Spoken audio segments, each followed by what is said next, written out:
ನಮಸ್ಕಾರ ವೀಕ್ಷಕರೇ, ನೀವು ನೋಡ್ತಾ ಇದ್ದೀರಾ ಇದು ಅಣುವಿನಲ್ಲೂ ಕನ್ನಡತನ ಸಾದರಪಡಿಸುವಂತಹ ಹೆಮ್ಮೆಯ ವಾಹಿನಿ NKR ವಾಹಿನಿಯ ಹೆಮ್ಮೆಯ ಪ್ರಸ್ತುತಿ ಧರ್ಮಜ್ಯೋತಿ ಕಾರ್ಯಕ್ರಮಕ್ಕೆ ತಮ್ಮೆಲ್ಲರಿಗೂ ಪ್ರೀತಿಪೂರ್ವಕ ಸ್ವಾಗತ ಸುಸ್ವಾಗತ.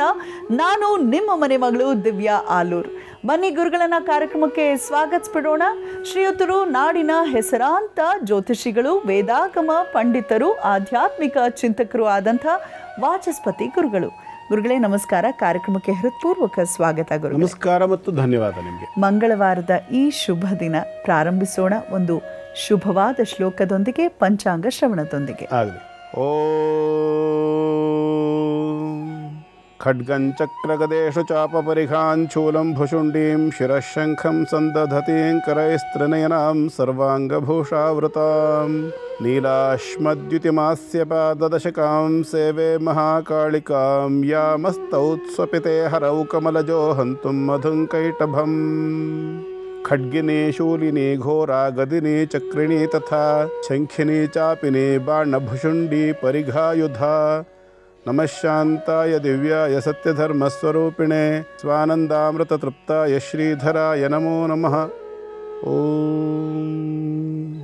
ಎಲ್ಲ ವೀಕ್ಷಕರಿಗೂ ಇವತ್ತಿನ ಧರ್ಮಜ್ಯೋತಿ ಕಾರ್ಯಕ್ರಮಕ್ಕೆ ಹೃತ್ಪೂರ್ವಕವಾದಂತಹ ಸ್ವಾಗತವನ್ನು ಬಯಸ್ತಾ, ಹಾಗೆ ಯಾರ್ಯಾರು ಒಂದು ಸೆಪ್ಟೆಂಬರ್ ತಿಂಗಳ 2ನೇ ತಾರೀಕು ನಿಮ್ಮ ಹುಟ್ಟಿದ ಹಬ್ಬ ಮೊದಲಾಗಿರ್ತಕ್ಕಂಥ ಸಂಭ್ರಮಾಚರಣೆಯಲ್ಲಿ ಇದ್ದೀರಿ, ಎಲ್ಲರಿಗೂ ಸಹ ಶುಭಾಶಯಗಳು. ಭಗವಂತ ಶುಭವನ್ನು ಉಂಟು ಮಾಡಲಿ ನಿಮಗೆಲ್ಲರಿಗೂ ಅಂತ ಹೇಳಿ ಹಾರೈಸ್ತಾ, ಮೊದಲು ಇವತ್ತಿನ ಪಂಚಾಂಗದ ಕಡೆ ಗಮನ ಹರಿಸೋಣ. ಇವತ್ತು ಸ್ವಸ್ತಿ ಶ್ರೀ ವಿಶ್ವಾವಸುನಾಮ ಸಂವತ್ಸರದ ದಕ್ಷಿಣಾಯನ ವರ್ಷ ಋತು ಭಾದ್ರಪದ ಮಾಸ ಶುಕ್ಲ ಪಕ್ಷದ ದಶಮಿಯ ದಿನ. ಇವತ್ತು ಮಂಗಳವಾರ ಇರತಕ್ಕಂತಹದ್ದು ಮೂಲ ನಕ್ಷತ್ರ, ಧನು ರಾಶಿಗೆ ಚಂದ್ರನ ಪ್ರವೇಶ ಆಗಿದೆ. ಮೂಲ ನಕ್ಷತ್ರ ಜೊತೆಯಲ್ಲಿರ್ತಕ್ಕಂಥದ್ದು ಪ್ರೀತಿ ಅನ್ನುವಂತಹ ಒಂದು ಯೋಗ, ಹಾಗೆಯೇ ತೈತಿಲ ಅಂತಕ್ಕಂಥ ಕರಣ. ಇದು ಪಂಚಾಂಗದ ಸ್ಥಿತಿ. ಆದರೆ ಗ್ರಹ ಸ್ಥಿತಿಯನ್ನು ನೋಡುವಾಗ ಮೇಷ ವೃಷಭ ರಾಶಿಯಲ್ಲಿ ಗ್ರಹ ಸಂಚಾರ ಯಾವುದೂ ಇಲ್ಲ.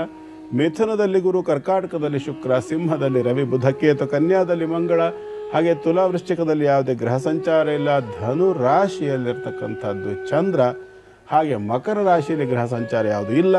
ಕುಂಭ ಮತ್ತು ಮೀನ ರಾಶಿಯಲ್ಲಿ ಯಥಾ ಪ್ರಕಾರ ರಾಹು ಮತ್ತು ಶನೈಶ್ಚರನ ಸಂಚಾರ ಇರತಕ್ಕಂಥದ್ದು. ಇದು ಇವತ್ತಿನ ಗ್ರಹ ಸ್ಥಿತಿ. ವೀಕ್ಷಕರೇ, ಈಗ ಪ್ರಾರಂಭ ಮಾಡೋಣ ದಿನ ಭವಿಷ್ಯ ವಿಭಾಗವನ್ನ. ಗುರುಗಳೇ, ಮೊದಲ ರಾಶಿ ಮೇಷ ರಾಶಿಯಿಂದ ಮೊದಲುಗೊಂಡು ಎಲ್ಲರಿಗೂ ಹೇಗಿದೆ ಈ ದಿನ? ಮೇಷರಾಶಿಯವರಿಗೆ ಇವತ್ತಿನ ದಿನ ಚೆನ್ನಾಗಿದೆ. ಚತುರ್ಥಾಧಿಪತಿ ಭಾಗ್ಯಕ್ಕೆ ಬಂದು ಗಜಕೇಸರಿ ಯೋಗವನ್ನು ಉಂಟು ಮಾಡ್ತಾ ಇದ್ದಾನೆ. ಹಾಗಾಗಿ ಒಳ್ಳೆಯದಾಗಿರ್ತಕ್ಕಂಥ ಒಂದು ದಿನ ಇವತ್ತು ಚೆನ್ನಾಗಿದೆ. ಮೂಲ ನಕ್ಷತ್ರದಲ್ಲಿರ್ತಕ್ಕಂಥದ್ದು ಕೂಡ ಹೌದು. ಮಂಗಳವಾರ ದಶಮಿ ಎಲ್ಲ ಒಟ್ಟಾಗಿ ಸೇರಿ ಬಂದಿರೋದ್ರಿಂದ ಇವತ್ತು ದೇವಿಯನ್ನು ಆರಾಧನೆ ಮಾಡಿಕೊಂಡ ಪಕ್ಷದಲ್ಲಿ, ದೇವಿಯನ್ನು ಮುಖ್ಯವಾಗಿ ಯಾವ ದೇವಿ ಅಂತಂದರೆ ಭದ್ರಕಾಳಿ. ಮೇಷರಾಶಿಯವರಿಗೆ ಭದ್ರಕಾಳಿಯನ್ನು ಆರಾಧನೆ ಮಾಡಿಕೊಂಡಷ್ಟು ಉತ್ತಮವಾದಂಥ ಫಲಗಳನ್ನು ನೋಡಬಹುದು. ಮುಂದಿನದು ವೃಷಭ ರಾಶಿ. ವೃಷಭ ರಾಶಿಯವರಿಗೆ ಇವತ್ತು ಆಹಾರದಲ್ಲಿ ವ್ಯತ್ಯಾಸವಾಗ್ತಕ್ಕಂಥ ಲಕ್ಷಣ ಕಾಣಿಸ್ತದೆ. ಮಾನಸಿಕವಾಗಿರತಕ್ಕಂಥ ಬೇಸರ, ಯಾರಿಗೆ ಹೈ ಎಸಿಡಿಟಿ ಇತ್ಯಾದಿ ಇರ್ತದೆ, ನಿಮಗೆಲ್ಲರಿಗೂ ಗೊತ್ತಿದೆ ಎಸಿಡಿಟಿ ಅಂತಕ್ಕಂಥದ್ದು ಸ್ವಲ್ಪ ವ್ಯತ್ಯಾಸ ಆಗಲಿಕ್ಕೆ ಕಾರಣ ಮಾನಸಿಕವಾಗಿರತಕ್ಕಂಥ ಟೆನ್ಷನ್. ಯಾರಿಗೆ ಅತಿರೇಕವಾಗಿರ್ತಕ್ಕಂಥ ಆ್ಯಂಗ್ಸೈಟಿ ಇರ್ತದೆ, ಯಾರಿಗೆ ಅತಿರೇಕವಾಗಿರ್ತಕ್ಕಂಥ ಮಾನಸಿಕವಾದ ಒತ್ತಡ ಇರ್ತದೆ, ಪ್ರೆಷರ್ ಅಂತ ಹೇಳ್ತಾರಲ್ಲ, ಮೆಂಟಲ್ ಪ್ರೆಷರ್, ಸ್ಟ್ರೆಸ್ ಇತ್ಯಾದಿಗಳಿಂದಲೇ ಜಾಸ್ತಿ ಆಗೋದು ಅಂಥೇಳಿ ಎಲ್ರಿಗೂ ಗೊತ್ತು, ನಾವೇನು ಹೇಳೋದು ಬೇಡ. ಅಂಥ ಸಮಸ್ಯೆ ಇರ್ತಕ್ಕಂಥವರಿಗೆ ಅದು ಹೆಚ್ಚಾಗಬಹುದು. ಕಾರಣ ಪಂಚಮದಲ್ಲಿರ್ತಕ್ಕಂಥ ಮಂಗಳನ ನೇರ ದೃಷ್ಟಿ ಪಿತ್ತ ವಿಕಾರವಾಗ್ತಕ್ಕಂಥ ಯಾವುದೋ ಆಹಾರದಿಂದಾಗಿ, ಅಥವಾ ಉಷ್ಣ ಹೆಚ್ಚಾಗಿರ್ತಕ್ಕಂಥ ಯಾವುದೋ ಒಂದು ಆಹಾರದಿಂದಾಗಿ. ತಿಕ್ತ, ಲವಣ, ತೀಕ್ಷ್ಣ ಅಂತ ಹೇಳ್ತಾರೆ. ತಿಕ್ತ ಅಂದರೆ ಖಾರ, ಲವಣ ಅಂದರೆ ಉಪ್ಪು, ತೀಕ್ಷ್ಣ ಅಂತಂದರೆ ಎಲ್ಲವನ್ನು ಮಿಶ್ರಣವಾಗಿ ತಗೊಳ್ತಕ್ಕಂಥದ್ದು. ಈ ರೀತಿಯ ಆಹಾರದಿಂದಾಗಿ ಆರೋಗ್ಯದಲ್ಲಿ ಗಮನಾರ್ಹವಾಗಿರ್ತಕ್ಕಂಥ ವ್ಯತ್ಯಾಸವಾಗುವಂಥ ಸಾಧ್ಯತೆ ಲಕ್ಷಣಗಳನ್ನು ಕೂಡ ಊಹಿಸ್ಬೋದು. ಯೋಚನೆ ಮಾಡಿ ಸೌಮ್ಯವಾದ ಆಹಾರವನ್ನು ತಗೊಳ್ಳುವಂಥ ಪ್ರಯತ್ನ ಮಾಡಿ. ದೇವತಾರಾಧಕರಿಗಂತೂ ಸಾತ್ವಿಕ, ರಾಜಸ, ತಾಮಸ, ನೀವು ಆರಾಧನೆ ಮಾಡ್ತಕ್ಕಂಥ ದೇವತಾ ತತ್ವದ ಅನುಗುಣವಾಗಿರ್ತಕ್ಕಂಥ ಆರಾಧನೆ ಬೇಕು. ಅದಕ್ಕೆ ಯೋಗ್ಯವಾಗಿರ್ತಕ್ಕಂಥ ಆಹಾರ ಕೂಡ ಬೇಕು. ಹಾಗಾಗಿ ಇವತ್ತು ಮುಖ್ಯವಾಗಿ ಮಹಾಲಕ್ಷ್ಮಿಯನ್ನು ಆರಾಧನೆ ಮಾಡಿಕೊಳ್ಳಿ. ಶುಭವಾಗಿರ್ತಕ್ಕಂಥ, ಅದರಲ್ಲೂ ತೆಳುವಾಗಿರ್ತಕ್ಕಂಥ, ಹೆಚ್ಚು ತೀಕ್ಷ್ಣವಲ್ಲದ ಸೌಮ್ಯ ಆಹಾರಗಳನ್ನು ಸೇವನೆ ಮಾಡಿಕೊಳ್ಳಿ, ಮಹಾಲಕ್ಷ್ಮಿಯನ್ನು ಆರಾಧನೆ ಮಾಡಿಕೊಳ್ಳಿ. ಶುಭವಾಗಲಿ. ಮುಂದೆಂದು ಮಿಥುನ ರಾಶಿ. ಮಿಥುನ ರಾಶಿಯವರಿಗೆ ಇವತ್ತಿನ ಗ್ರಹಸ್ಥಿತಿಯ ಪ್ರಕಾರ ಉತ್ತಮವಾಗಿರತಕ್ಕಂಥ ದಿನ. ಧನಾಧಿಪತಿಯಾಗಿ ಸಪ್ತಮಕ್ಕೆ ಬಂದಿದ್ದಾನೆ ಚಂದ್ರ, ಅದರಲ್ಲೂ ಮೂಲ ನಕ್ಷತ್ರ. ಹಾಗಾಗಿ ಉತ್ತಮವಾಗಿರ್ತಕ್ಕಂಥ ಅನೇಕ ಫಲಗಳನ್ನು ಮಿಥುನ ರಾಶಿಯವರು ನೋಡಬಹುದು. ರಾಶಿಯಲ್ಲಿಯೇ ಇರತಕ್ಕಂಥ ಗುರು ಸ್ವಲ್ಪ ಅಪಮಾನಗಳನ್ನು ಕೂಡ ಸೂಚಿಸ್ತಾನೆ, ಮಾನಹಾನಿ ಆಗ್ತಕ್ಕಂಥ ಲಕ್ಷಣವನ್ನು ಸೂಚಿಸ್ತಾನೆ. ಹಾಗಾಗಿ ಧನಕ್ಷಯ ಅಂತಕ್ಕಂಥದ್ದಿಲ್ಲ. ಕಾರಣ ಮಾನಹಾನಿ ಅಂತಿರೋದರಿಂದ ಪಂಚಮ ಭಾವಾಧಿಪತಿಯೇ ವಾಕ್ಸ್ಥಾನಕ್ಕೆ ಬಂದಿರೋದರಿಂದ ಮಕ್ಕಳ ಸಮಾನರಾಗಿರ್ತಕ್ಕಂಥ ವ್ಯಕ್ತಿಗಳು ಅಥವಾ ವಯಸ್ಸಿನಲ್ಲಿ ಚಿಕ್ಕವರು ಅವಮಾನ ಮಾಡ್ತಕ್ಕಂಥ ಲಕ್ಷಣ ಕಾಣಿಸುತ್ತೆ. ಗುರು ರಾಶಿಯಲ್ಲಿರೋದರಿಂದ ಗುರುವಿನ ಬಾಧೆ ಆಗ್ತದೆ, ಅದು ಸಪ್ತಮ. ಹಾಗಾಗಿ ವಿವಾಹಿತರಾಗಿರ್ತಕ್ಕಂಥ ಮಕ್ಕಳಿಂದ ಸ್ವಲ್ಪ ಮಟ್ಟಿಗೆ ಅಪಮಾನವನ್ನು ನಿರೀಕ್ಷೆ ಮಾಡಬಹುದು. ಅನೇಕ ರೀತಿಯಲ್ಲಿ ಅಪಮಾನಗಳಾಗಬಹುದು. ಎಚ್ಚರಿಕೆಯಿಂದ ಇರಿ. ಅಂಥ ಮಕ್ಕಳಿಗೆ ಯೋಗ್ಯವಾಗಿರತಕ್ಕಂಥ ಬುದ್ಧಿಯನ್ನು ಹೇಳಿ ಹಾಗೂ ಲಕ್ಷ್ಮೀ ನಾರಾಯಣರ ಆರಾಧನೆಯನ್ನು, ಐಕ್ಯಮತ್ಯಾದಿ ದೇವತಾರಾಧನೆಯನ್ನು ಮಾಡ್ತಕ್ಕಂಥದ್ದು ಸೂಕ್ತ. ಮುಂದಿಂದು ಕರ್ಕಾಟಕ ರಾಶಿ. ಕರ್ಕಾಟಕ ರಾಶಿಯವರಿಗೆ ಇವತ್ತು ಸ್ವಲ್ಪ ಬೇಸರ. ಕಾರಣ ಏನು ಅಂತಂದರೆ, ರಾಶ್ಯಾಧಿಪತಿ ಗುರುವಿನ ದೃಷ್ಟಿ ಷಷ್ಠಾಧಿಪತಿಯ ದೃಷ್ಟಿಯನ್ನು ಹೊಂದುವುದಲ್ಲದೆ ನೇರ ಯುತಿಯನ್ನು ಕೂಡ ಸೂಚಿಸ್ತದೆ. ಅರ್ಥಾತ್ ಆರೋಗ್ಯದಲ್ಲಿ ವ್ಯತ್ಯಾಸವಾಗ್ತಕ್ಕಂಥ ಲಕ್ಷಣ, ಶತ್ರುಗಳಿಂದ ಬರ್ತಕ್ಕಂಥ ಈ ಶತ್ರುಗಳು ಅಂತ ಅಂದ್ಕೊಂಡ್ರೆ ಶಾಶ್ವತವಾಗಿ ಶತ್ರುಗಳಾಗಬೇಕು ಅಂತಿಲ್ಲ. ನೀವು ರಸ್ತೆ ಮೇಲೆ ನಡ್ಕೊಂಡು ಹೋಗ್ತಾ ಇರ್ತೀರಿ, ಯಾವುದೋ ಒಂದು ಕಾರಣದಿಂದ ಯಾರ್ದೋ ಜೊತೆ ಕ್ಲಾಶ್ ಆಗಬಹುದು. ಸಂಬಂಧವೇ ಇಲ್ಲದೆ ಇರುವಂಥ, ತಪ್ಪೇ ಇಲ್ಲದೆ ಇರತಕ್ಕಂಥ ಕಾಲದಲ್ಲಿ ಕೂಡ ಅಂಥ ಲಕ್ಷಣಗಳನ್ನು ಕೂಡ ಊಹಿಸಬಹುದು. ಹಾಗಾಗಿ ಎಚ್ಚರಿಕೆಯಿಂದ ಇರಿ ಇವತ್ತಿನ ದಿನ. ಅದರಲ್ಲೂ ಮುಖ್ಯವಾಗಿ ನಿಮ್ಮ ರಾಶಿಯಲ್ಲಿ ಶುಕ್ರ ಇರೋದರಿಂದ ವಾಹನಗಳನ್ನು ಸಂಚಾರ ಮಾಡ್ತಕ್ಕಂಥ ಸಂದರ್ಭದಲ್ಲಿ ಸ್ಕಿಡ್ ಆಗಬಹುದಾದ್ದು ಅಥವಾ ಹಂಪ್ ಇತ್ಯಾದಿ ಜಾಗಗಳಲ್ಲಿ ಚಲಿಸ್ತಕ್ಕಂಥ ಸಂದರ್ಭದಲ್ಲಿ ಕೂಡ ಮಗಚಿ ಕೆಳಗೆ ಬೀಳ್ತಕ್ಕಂಥ ಲಕ್ಷಣಗಳನ್ನು ಕೂಡ ಊಹಿಸಬಹುದು. ಕಾರಣ ಅಷ್ಟಮದಲ್ಲಿ ರಾಹು, ಚಂದ್ರ ತೃತೀಯದಲ್ಲಿರ್ತಕ್ಕಂಥದ್ದು. ಸ್ವಲ್ಪ ವ್ಯತ್ಯಾಸದಿಂದ ಯಾರಿಗೋ ಗುದ್ದೋದೋ, ಡ್ಯಾಶ್ ಕೊಡೋದೋ, ಗಡಿಬಿಡಿಯಿಂದ ನುಗ್ಗತಕ್ಕಂಥ ಸಂದರ್ಭದಲ್ಲಿ ಇತ್ಯಾದಿಗಳೆಲ್ಲ ಈ ಒಂದು ಸೂಚನೆ ಕಾಣ್ತದೆ ಕರ್ಕಾಟಕ ರಾಶಿಯವರಿಗೆ. ಹಾಗಾಗಿ ಹೆಚ್ಚು ಎಚ್ಚರಿಕೆಯಿಂದ ಇರಿ. ಮೊದಲು ಆ ವಾಹನಕ್ಕೆ ಒಂದು ಪೂಜೆಯನ್ನು ಮಾಡಿಕೊಂಡು, ಸಾಧ್ಯವಾದರೆ ದುರ್ಗಾ ಪರಮೇಶ್ವರಿಯನ್ನು ಆ ವಾಹನದಲ್ಲಿ ಕಲ್ಪಿಸಿ ಅದಕ್ಕೊಂದು ಪೂಜೆ, ಅರಿಶಿಣ ಕುಂಕುಮ ಇತ್ಯಾದಿಗಳನ್ನಿಟ್ಟು ನಮಸ್ಕಾರ ಮಾಡಿಕೊಂಡು ದೇವತಾ ತತ್ವ ಅಂತಕ್ಕಂಥದ್ದು ಎಲ್ಲವನ್ನ ನಿಭಾಯಿಸುವ, ನಿಯಂತ್ರಿಸುವಂತಕ್ಕಂಥದ್ದು ಅಂತ ನೆನಪಿನಲ್ಲಿ ಇಟ್ಕೋಬೇಕು. ಹಾಗಾಗಿ ಆ ದುರ್ಗಾ ಪರಮೇಶ್ವರಿಯನ್ನು ಆರಾಧನೆ ಮಾಡ್ಕೊಂಡು ಹೋಗಿ. ಶುಭವಾಗಿ. ಮಂಗಳವಾರ ಯಾವ ಮಂಗಳಕರವಾದಂಥ ಕ್ಷೇತ್ರದ ಪರಿಚಯ ಮಾಡಿಸ್ತಾ ಇದ್ದೀರಾ ಗುರುಗಳೇ? ಇದಕ್ಕೆ ಕ್ಷೇತ್ರ ಪರಿಚಯ ಮಾಡಿಸೋದಕ್ಕಿಂತ ಮುಂಚೆ ಬ್ರಹ್ಮವೈವರ್ತ ಪುರಾಣದಲ್ಲಿ ಬರ್ತಕ್ಕಂಥ ಒಂದು ಕಥೆಯನ್ನು ನೋಡೋಣ. ಕಥೆ ಏನು? ಒಂದು ಸಾರಿ ಬ್ರಹ್ಮನಿಗೂ ಈಶ್ವರನಿಗೂ ವಾದ ಶುರುವಾಯ್ತಂತೆ. ನಾನು ಹೆಚ್ಚು ಅಂತ. ಆ ವಾದ ಶುರುವಾದಾಗ ಪರಮೇಶ್ವರ ಏನು ಹೇಳ್ತಾನೆ ಅಂತಂದರೆ, ನನಗೆ 5 ತಲೆ ಇದೆ, ನಿನಗಿರೋದು 4 ತಲೆ, ನೀನು ಯಾಕೆ ನನ್ನ ಹತ್ರ ತಲೆ ಹರಟೆ ಮಾಡ್ತೀಯಾ ಅಂಥೇಳಿ ಬ್ರಹ್ಮನಿಗೂ ಇವನಿಗೆ ವಾದ ತುಂಬ ದೊಡ್ಡದಾಗಿದೆ ಅದು. ಆವಾಗ ಬ್ರಹ್ಮ ಏನು ಮಾಡ್ತಾನೆ, ನಿನಗೆ 5 ತಲೆ ಇದೆ ಅಂಥೇಳಿ ನಿನಗೆ ದುರಹಂಕಾರ ಅಲ್ಲ, ನಾನು 5ನೇ ತಲೆಯನ್ನು ಬೆಳೆಸ್ಕೊಂಡು ತೋರಿಸ್ತೀನಿ ನಿನಗೆ ಅಂತಾನೆ. ನೀನು ಬೆಳೆಸ್ಕೊಂಡಿದ್ದೆ ಹೌದು ಹೇಳೋದು, ನಾನು ನನ್ನ ಬೆರಳಿನಿಂದ ಅದನ್ನ ಚಿವಿಟ್ಟು ಕತ್ತರಿಸಿ ಹಾಕ್ತೀನಿ ಅಂದ್ಬಿಡ್ತಾನೆ ಶಿವ. ಇವರಿಬ್ಬರ ಮಧ್ಯೆ ಇದೇ ವಾದದಿಂದ ಏನಾಗ್ತದೆ, ಬ್ರಹ್ಮ 5ನೇ ತಲೆಯನ್ನು ಬೆಳೆಸ್ತಾನೆ ಕೂಡ, ನೀನೇನು ಮಾಡ್ತೀಯ ನಾನು ನೋಡ್ತೀನಿ ಅಂಥೇಳಿ. ಹಾಗೆ ಅಂಥ ಒಂದು ಬ್ರಹ್ಮನ ಶಿರ ಅಂತಕ್ಕಂಥದ್ದು ಬೆಳೀತದೆ. ಉಗುರಿನಿಂದ ಅದನ್ನು ಶಿವ ಚಿವಿಟಿ ಹಾಕ್ಬಿಡ್ತಾನೆ, ಕತ್ತರಿಸಿ ಹಾಕ್ತಾನೆ. ಕತ್ತರಿಸಿದ ಕೂಡಲೇ ಅದು ಕೈಗೆ ಅಂಟ್ಕೊಂಡು ಬಿಡ್ತದೆ, ಶಿವನ ಕೈಗೆ ಅಂಟ್ಕೊಂಡು ಬಿಡ್ತದೆ. ಅದು ಬ್ರಹ್ಮ ಕಪಾಲ. ಹಾಗೆ ಅಂಟುಕೊಂಡು ಅಲ್ಲಿ ಶಿವನ ರಕ್ತವನ್ನು ಹೀರಲಿಕ್ಕೆ ಆರಂಭ ಮಾಡಿಬಿಡ್ತದೆ. ತಪ್ಪಿಸ್ಕೊಳ್ಳಿಕ್ಕಾಗ್ದಲೇ ಅನೇಕ ಕಡೆಗಳಲ್ಲಿ ಸಂಚಾರ ಮಾಡ್ತಾ ಕಾಶಿಗೆ ಬಂದು ಅಲ್ಲಿ ರಾಜಕುಮಾರಿಯಾಗಿದ್ದಂತಹ ದಕ್ಷ ಪ್ರಜಾಪತಿಯ ಮಗಳಾಗಿರ್ತಕ್ಕಂತಹ ಅನ್ನಪೂರ್ಣ ಸ್ವರೂಪದ ಪಾರ್ವತಿಯ ಮುಂದೆ ಬಂದು ತಟ್ಟೆಯನ್ನು ಹಿಡಿದಾಗ ಅಲ್ಲಿ ಅನ್ನಪೂರ್ಣ ಸ್ವರೂಪದ ಪಾರ್ವತಿ ಆ ಒಂದು ಕಪಾಲ ತುಂಬುವಷ್ಟು ಅನ್ನವನ್ನು ಅದಕ್ಕೆ ಬಡಿಸಿದಳು. ಆದ್ದರಿಂದ ಅಕ್ಷಯವಾಗಿರ್ತಕ್ಕಂಥ ಅನ್ನ ಅಂತಕ್ಕಂಥದ್ದು ಅದಕ್ಕೆ ಪ್ರಾಪ್ತಿಯಾಯಿತು. ಹೀಗೆ ಅನೇಕ ಕಾಲಗಳ ನಂತರ ಅದೇ ಬ್ರಹ್ಮಕಪಾಲದ ಉರಿಯನ್ನು ತಡಿಲಿಕ್ಕಾಗದೆ ಅನೇಕ ಕ್ಷೇತ್ರಗಳನ್ನು ಸಂಚರಿಸ್ತಾ ಪರಮೇಶ್ವರ ಏನು ಮಾಡ್ತಾನೆ ಅಂತಂದರೆ ಮಹಾವಿಷ್ಣುವನ್ನು ಕುರಿತು ತಪಸ್ಸು ಮಾಡಿ ಆ ಒಂದು ಬ್ರಹ್ಮಕಪಾಲಕ್ಕೆ ರಕ್ತವನ್ನು ಕುಡಿಸ್ಬೇಕು ಅಂತಕ್ಕಂಥದ್ದು ನಿಯಮ.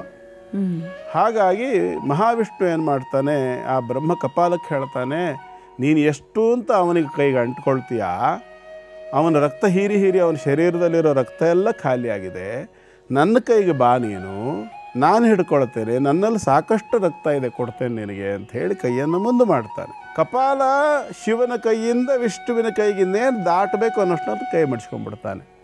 ಕಪಾಲ ಕೆಳಗೆ ಬಿದ್ದು ಹೋಗ್ತದೆ, ಶಿವನ ಕೈಯನ್ನು ತಪ್ಪುತ್ತದೆ, ವಿಷ್ಣುವಿನ ಕೈಗೆ ಬರೋದಿಲ್ಲ, ಕೆಳಗೆ ಬಿದ್ದು ಹಾಹಾಕಾರ ಮಾಡ್ತದೆ. ಆಗ ಮುಂದೆ ಮಹಾಭಾರತ ಯುದ್ಧ ಕಾಲದಲ್ಲಿ ಸಾಕಷ್ಟು ರಕ್ತವನ್ನು ನಿನಗೆ ಕೊಡಿಸ್ತೇನೆ, ಯೋಚನೆ ಮಾಡಬೇಡ ಅಂತಾನೆ ಮಹಾವಿಷ್ಣು.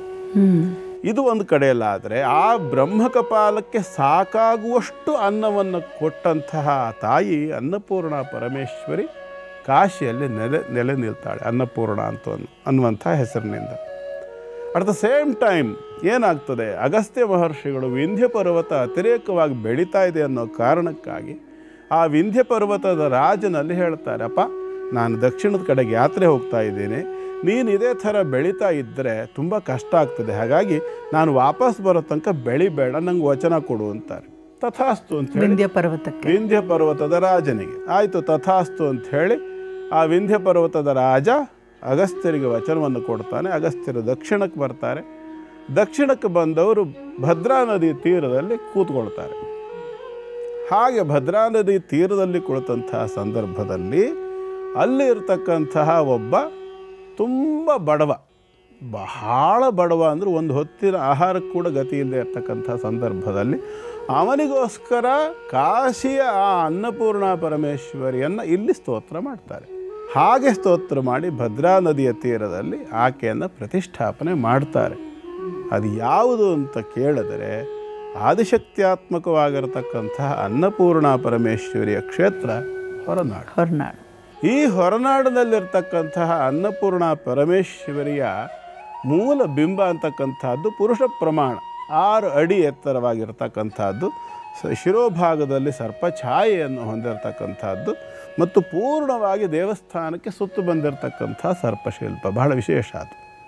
ಹಾಗಾಗಿ ಅಂಥ ಅದ್ಭುತವಾಗಿರತಕ್ಕಂಥ ಒಂದು ಸನ್ನಿಧಾನ ಇವತ್ತಿಗೂ ಕೂಡ ಅಲ್ಲಿ ಹೋಗ್ತಕ್ಕಂಥ ಭಕ್ತರಿಗೆ ಎಂದೂ ಕೂಡ ಆಹಾರಕ್ಕೆ ಸಮಸ್ಯೆ ಇದೆ. ಎಷ್ಟೋ ಜನ ಬೇರೆ ಬೇರೆ ಕ್ಷೇತ್ರ ಯಾತ್ರೆಗೆ ಹೋಗೋರು ಅವರು ಟೈಮ್ ಟೇಬಲ್ ಪ್ರಕಾರ ಕೂಡ ಕರೆಕ್ಟಾಗಿ ಹಾಕ್ಕೊಳ್ತಾರೆ, ಊಟದ ಟೈಮಿಗೆ ಸರಿಯಾಗಿ ಹೊರನಾಡಿಗೆ ಹೋಗಬೇಕು ಅನ್ನೋ ಹಾಗೆ. ಅಂಥ ಒಂದು ಮಹತ್ತರವಾಗಿರ್ತಕ್ಕಂಥ ಒಂದು ಕ್ಷೇತ್ರ, ಅನ್ನದಾನಕ್ಕೆ ಹೆಸರುವಾಸಿಯಾಗಿರ್ತಕ್ಕಂಥ ಕ್ಷೇತ್ರ ಹೊರನಾಡಿನ ಈ ಅನ್ನಪೂರ್ಣ ಸನ್ನಿಧಿಯಲ್ಲಿ ಯಾವುದು ಎಲ್ಲ ರೀತಿಯ ಸೇವೆಗಳು ನಡೀತದೆ. ನಿತ್ಯ ಚಂಡಿಕಾ ಹೋಮ, 2 ಚಂಡಿಕಾ ಹೋಮ ಪ್ರತಿದಿನ ನಡೀತದೆ. 365 ದಿವಸವೂ ಪ್ರತಿದಿನ 2 ಚಂಡಿಕಾ ಹೋಮವನ್ನು ಅಲ್ಲಿ ಸಲ್ಲಿಸಲಾಗತ್ತೆ ಅಮ್ಮನವರಿಗೆ. ಅತ್ಯಂತ ಶಾಸ್ತ್ರೋಕ್ತವಾಗಿರತಕ್ಕಂಥ ತ್ರಿಕಾಲ ಪೂಜೆ, ತ್ರಿಕಾಲ ಅಭಿಷೇಕ, ನೈವೇದ್ಯ ಇತ್ಯಾದಿ ಎಲ್ಲ ಒಂದು ಕೈಂಕರ್ಯಗಳನ್ನು ವ್ಯವಸ್ಥಿತವಾಗಿ ನಡೆಸಿ ದೇವತಾ ಸನ್ನಿಧಾನ ಅಂತಕ್ಕಂಥದ್ದು ಶಾಶ್ವತವಾಗಿ ಅಲ್ಲಿ ನಿಲ್ಲುವಂಥ ವ್ಯವಸ್ಥೆಯನ್ನು ಮಾಡಿ ಇವತ್ತಿಗೂ ಕೂಡ ನಡ್ಕೊಂಡು ಬಂದಿರತಕ್ಕಂಥದ್ದು ಅಗಸ್ತ್ಯ ಮುನಿಗಳಿಂದ ಊರ್ಜಿತವಾಗಿರ್ತಕ್ಕಂಥ ಒಂದು ಕ್ಷೇತ್ರ. ಬಹಳ ವಿಶೇಷವಾಗಿರ್ತಕ್ಕಂಥದ್ದು ನಮ್ಮ ಜನರಿಗೆಲ್ಲ ಗೊತ್ತು. ಇದು ಆ ಕ್ಷೇತ್ರಕ್ಕೆ ಸಂಬಂಧಪಟ್ಟಿರ್ತಕ್ಕಂಥ ಮಹಿಮೆ ಅನ್ನುವಂಥದ್ದು ನೆನಪಿಡಬೇಕು. ಗುರುಗಳ ಇಂದಿನ ಆಚಾರ ವಿಚಾರ ವಿಭಾಗದಲ್ಲಿ ಈ ಪ್ರಶ್ನೆ ಬಹುಶಃ ಬಹಳಷ್ಟು ಜನರಲ್ಲಿ ಮೂಡಿರಬಹುದು ಅಂತ ನಾನು ಕೂಡ ಭಾವಿಸ್ತೇನೆ. ಮೊಬೈಲ್ ಬಂದ ನಂತರ ರಿಂಗ್ ಟೋನ್ಗಳನ್ನು, ಕಾಲರ್ ಟ್ಯೂನ್ಗಳನ್ನು ಹಾಕೊಳ್ಳೋ ಅಂಥದ್ದು ಬಹಳ ಹೆಚ್ಚಾಗಿದೆ. ಇಂತಹ ಸಂದರ್ಭದಲ್ಲಿ ಕೆಲವರೆಲ್ಲ ಸಿನಿಮಾ ಗೀತೆಗಳನ್ನು ಹಾಕ್ಕೊಂಡ್ರೆ ಇನ್ನು ಕೆಲವರು ಧಾರ್ಮಿಕ ಭಾವ ಉಳ್ಳಂಥವರು ಅವ್ರೇನು ಮಾಡ್ತಾರೆ, ಕೆಲವೊಂದು ಶ್ಲೋಕಗಳನ್ನು ಹಾಕ್ಕೊಳ್ತಾರೆ, ಸ್ತೋತ್ರಗಳನ್ನು ಹಾಕ್ಕೊಳ್ಳೋ ಅಂಥದ್ದು, ಮಂತ್ರಗಳನ್ನು ಹಾಕ್ಕೊಳ್ತಾರೆ. ಆದರೆ ನಾವು ಎಲ್ಲೆಲ್ಲಿಯೋ ಇರ್ತೀವಿ, ಕೆಲವೊಮ್ಮೆ ಶೌಚ ಮಾಡುವಂಥ ಸಂದರ್ಭದಲ್ಲಿ ಎಲ್ಲೆಲ್ಲೋ ಮೈಲಿಗೆ ಆಗುವಂಥ ಜಾಗಗಳಲ್ಲೆಲ್ಲ ಇದ್ದಾಗ ಫೋನಲ್ಲಿ ರಿಂಗ್ ಅನಿಸಿದ್ರೆ ಅದು ಹೇಗೆ? ಎಲ್ಲೆಲ್ಲೋ ಕೆಲವೊಂದು ಮಂತ್ರಗಳನ್ನು ನಾವು ಕೇಳಬಾರ್ದು, ಪಠಿಸಬಾರ್ದು ಅಂತ ಕೂಡ ಇದೆ ಅಲ್ವಾ? ಅಂಥ ಮಂತ್ರ ಗೊತ್ತಿದ್ದೋ ಗೊತ್ತಿಲ್ಲದೆಯೋ ಹಾಕೋಬಹುದಾ? ಒಟ್ಟಾರೆ ಈ ರೀತಿ ನಾವು ನಮ್ಮ ಫೋನ್ಗಳಿಗೆ ರಿಂಗ್ ಟೋನ್ಸ್ಗಳನ್ನು ಹಾಕ್ಕೊಳ್ಬಹುದಾ ಗುರುಗಳೇ, ಮಂತ್ರಗಳದ್ದು? ಮೊದಲನೇದಾಗಿ ಮಂತ್ರಗಳ ಬಗ್ಗೆ ನಮ್ಮ ಜನ ಏನು ಅಂದ್ಕೊಂಡಿದ್ದಾರೋ ಯಾರಿಗೂ ಗೊತ್ತು. ಯಾಕೆ ಅಂತಂದ್ರೆ ಅದೊಂದು ಫ್ಯಾಷನ್ ಆಗಿಬಿಟ್ಟಿದೆಯಲ್ಲ. ಹಾಗಾಗಿ ಏನು ಮಾಡೋಕ್ಕಾಗೋದಿಲ್ಲ. ಅದೇ ನಮ್ಮ ಜನರಿಗೆ ಅರ್ಥ ಆಗಬೇಕಿದ್ರೆ 2 ವೈರು ಸ್ವಿಚ್ಚಿಗೆ ಹಿಂಗೆ ಹಾಕ್ಬಿಟ್ಟು ನೀವು ಸ್ನಾನ ಮಾಡೋ ಬಕೆಟ್ ಒಳಗೆ ಅದ್ಗಂಟು ತಗೊಂಡು ಮೈಗೆ ನೀರು ಹೊಯ್ಕೊಳ್ಳಿ ಅಂತಂದ್ರೆ ಅವಾಗ ಗೊತ್ತಾಗುತ್ತೆ. ಅಯ್ಯೋ ಅದು ಮಾಡೋಕ್ಕೆ ಸಾಧ್ಯನ? ಕರೆಂಟ್ ಹೊಡೆಯಲ್ಲ. ಕಣ್ಣಿಗೆ ಕಾಣೋದನ್ನು ಮಾತ್ರ ಒಪ್ತೀರಿ, ಕಾಣದೇ ಇರೋದು ಒಪ್ಪದೇ ಇದ್ರೆ ಯಾರೇನು ಮಾಡೋಕ್ಕಾಗ್ತದೆ? ವೇದ ಮಂತ್ರಗಳಿಗೆ ನಾನು ಯಾವಾಗಲೂ ಹೇಳ್ತೀನಿ ಪ್ರಸ್ತಾರ ಇದೆ. ಅದಕ್ಕೆ ಅದರ ವೇದ ಮಂತ್ರ ಅಂತಂದರೆ ಅದೊಂಥರ ನಿಮ್ಗೆ ಹೇಳ್ಬೇಕು, ಒಂದು ಟೆಕ್ನಿಕಲ್ ಈಕ್ವೇಷನ್ ಇದ್ದ ಹಾಗೆ, ಅದು ಒಂದು ಫಾರ್ಮುಲಾ ಇದ್ದ ಹಾಗೆ ಅಂತ ಅಂದ್ಕೊಳ್ಳಿ ನೀವು. ಈಗ ಉದಾಹರಣೆಗೆ ಯಾವುದೋ ಒಂದು ವೈಜ್ಞಾನಿಕವಾಗಿರ್ತಕ್ಕಂಥ ಪ್ರಯೋಗ ಮಾಡುವಾಗ ಆ ವೈಜ್ಞಾನಿಕ ಪ್ರಯೋಗಕ್ಕೆ ಅದರದೇ ಆಗಿರತಕ್ಕಂಥ ಒಂದು ಥಿಯರಿ ಇದೆ. ಆ ಥಿಯರಿಯೇ ಆ ವೈಜ್ಞಾನಿಕವಾದ ವಸ್ತುವಿನ ಮೂಲ ಆಗಿರುತ್ತೆ. ಇದನ್ನು ಮರಿಬಾರ್ದು ನಾವು. ಒಂದು ಎಲೆಕ್ಟ್ರಿಸಿಟಿ ಉತ್ಪತ್ತಿ ಮಾಡೋದಾದರೂ ಇರ್ಬೋದು, ಅದನ್ನು ಇನ್ನೊಂದು ಕಡೆಗೆ ಹರಿಸುವಂಥದ್ದು ಇರ್ಬೋದು, ಅದರಿಂದಾಗಿ ದೀಪಗಳು ಉರಿಯೋದಿರ್ಬೋದು, ಫ್ರಿಜ್ಜು ಮತ್ತೊಂದು ಇರೋದಿರ್ಬೋದು. ಪ್ರತಿಯೊಂದಕ್ಕೂ ಒಂದು ಫಾರ್ಮ್ಯುಲಾ ಇದೆ. ಸುಮ್ಮನೆ ಫ್ರಿಜ್ ರೆಡಿ ಮಾಡೋಕ್ಕೆ ಬರೋದಿಲ್ಲ, ಸುಮ್ಮನೆ ಒಂದು ಮೋಟ್ರ್ ರೆಡಿ ಆಗೋದಿಲ್ಲ, ಒಂದು ಯಂತ್ರ ರೆಡಿ ಆಗೋದಿಲ್ಲ. ಅದಕ್ಕೊಂದು ಫಾರ್ಮುಲಾ ಇರ್ತದೆಯಲ್ಲ, ಅದು ಅದನ್ನು ನಡೆಸ್ತದೆ. ಉದಾಹರಣೆಗೆ ಹೇಳ್ತೇನೆ, ಸುಮ್ಮನೆ ಜಸ್ಟ್ ಮಾತು ಉದಾಹರಣೆಗೆ ಹೇಳ್ತೇನೆ. ತ್ರ್ಯಂಬಕಂ ಯಜಾಮಹೇ ಸುಗಂಧಿಂ ಪುಷ್ಟಿವರ್ಧನಂ. ಸ್ವರಪ್ರಸ್ತಾರ ಹಾಕ್ತಿಲ್ಲ ನಾನು, ಬೇಕು ಅಂತ ಹೀಗೆ ಹೇಳ್ತಾ ಇದ್ದೀನಿ. ಉರ್ವಾರುಕಮಿವ ಬಂಧನಾತ್ ಮೃತ್ಯೋರ್ಮುಕ್ಷೀಯ ಮಾಮೃತಾತ್. ಇದು ಒಟ್ಟು 32 ಅಕ್ಷರ ಇದೆ. ಕೌಂಟ್ ಬೇಕಾದ್ರೆ ನೀವು ಮಾಡ್ಕೊಳ್ಳಿ. ಇದು ಅನುಷ್ಟುಪ್ ಛಂದಸ್ಸು ಅಂತ ಹೇಳ್ತಾರೆ. ಗಾಯತ್ರಿ, ಉಷ್ಣಿಕು, ಅನುಷ್ಟುಪ್, ತ್ರಿಷ್ಟುಪ್, ಜಗತಿ, ಬೃಹತಿ, ವಿರಾಟ್ ಹೇಳಿ ಒಟ್ಟು ಹೀಗೆ ಒಟ್ಟು 7 49 ಛಂದಸ್ಸಿದೆ ವೇದದಲ್ಲಿ.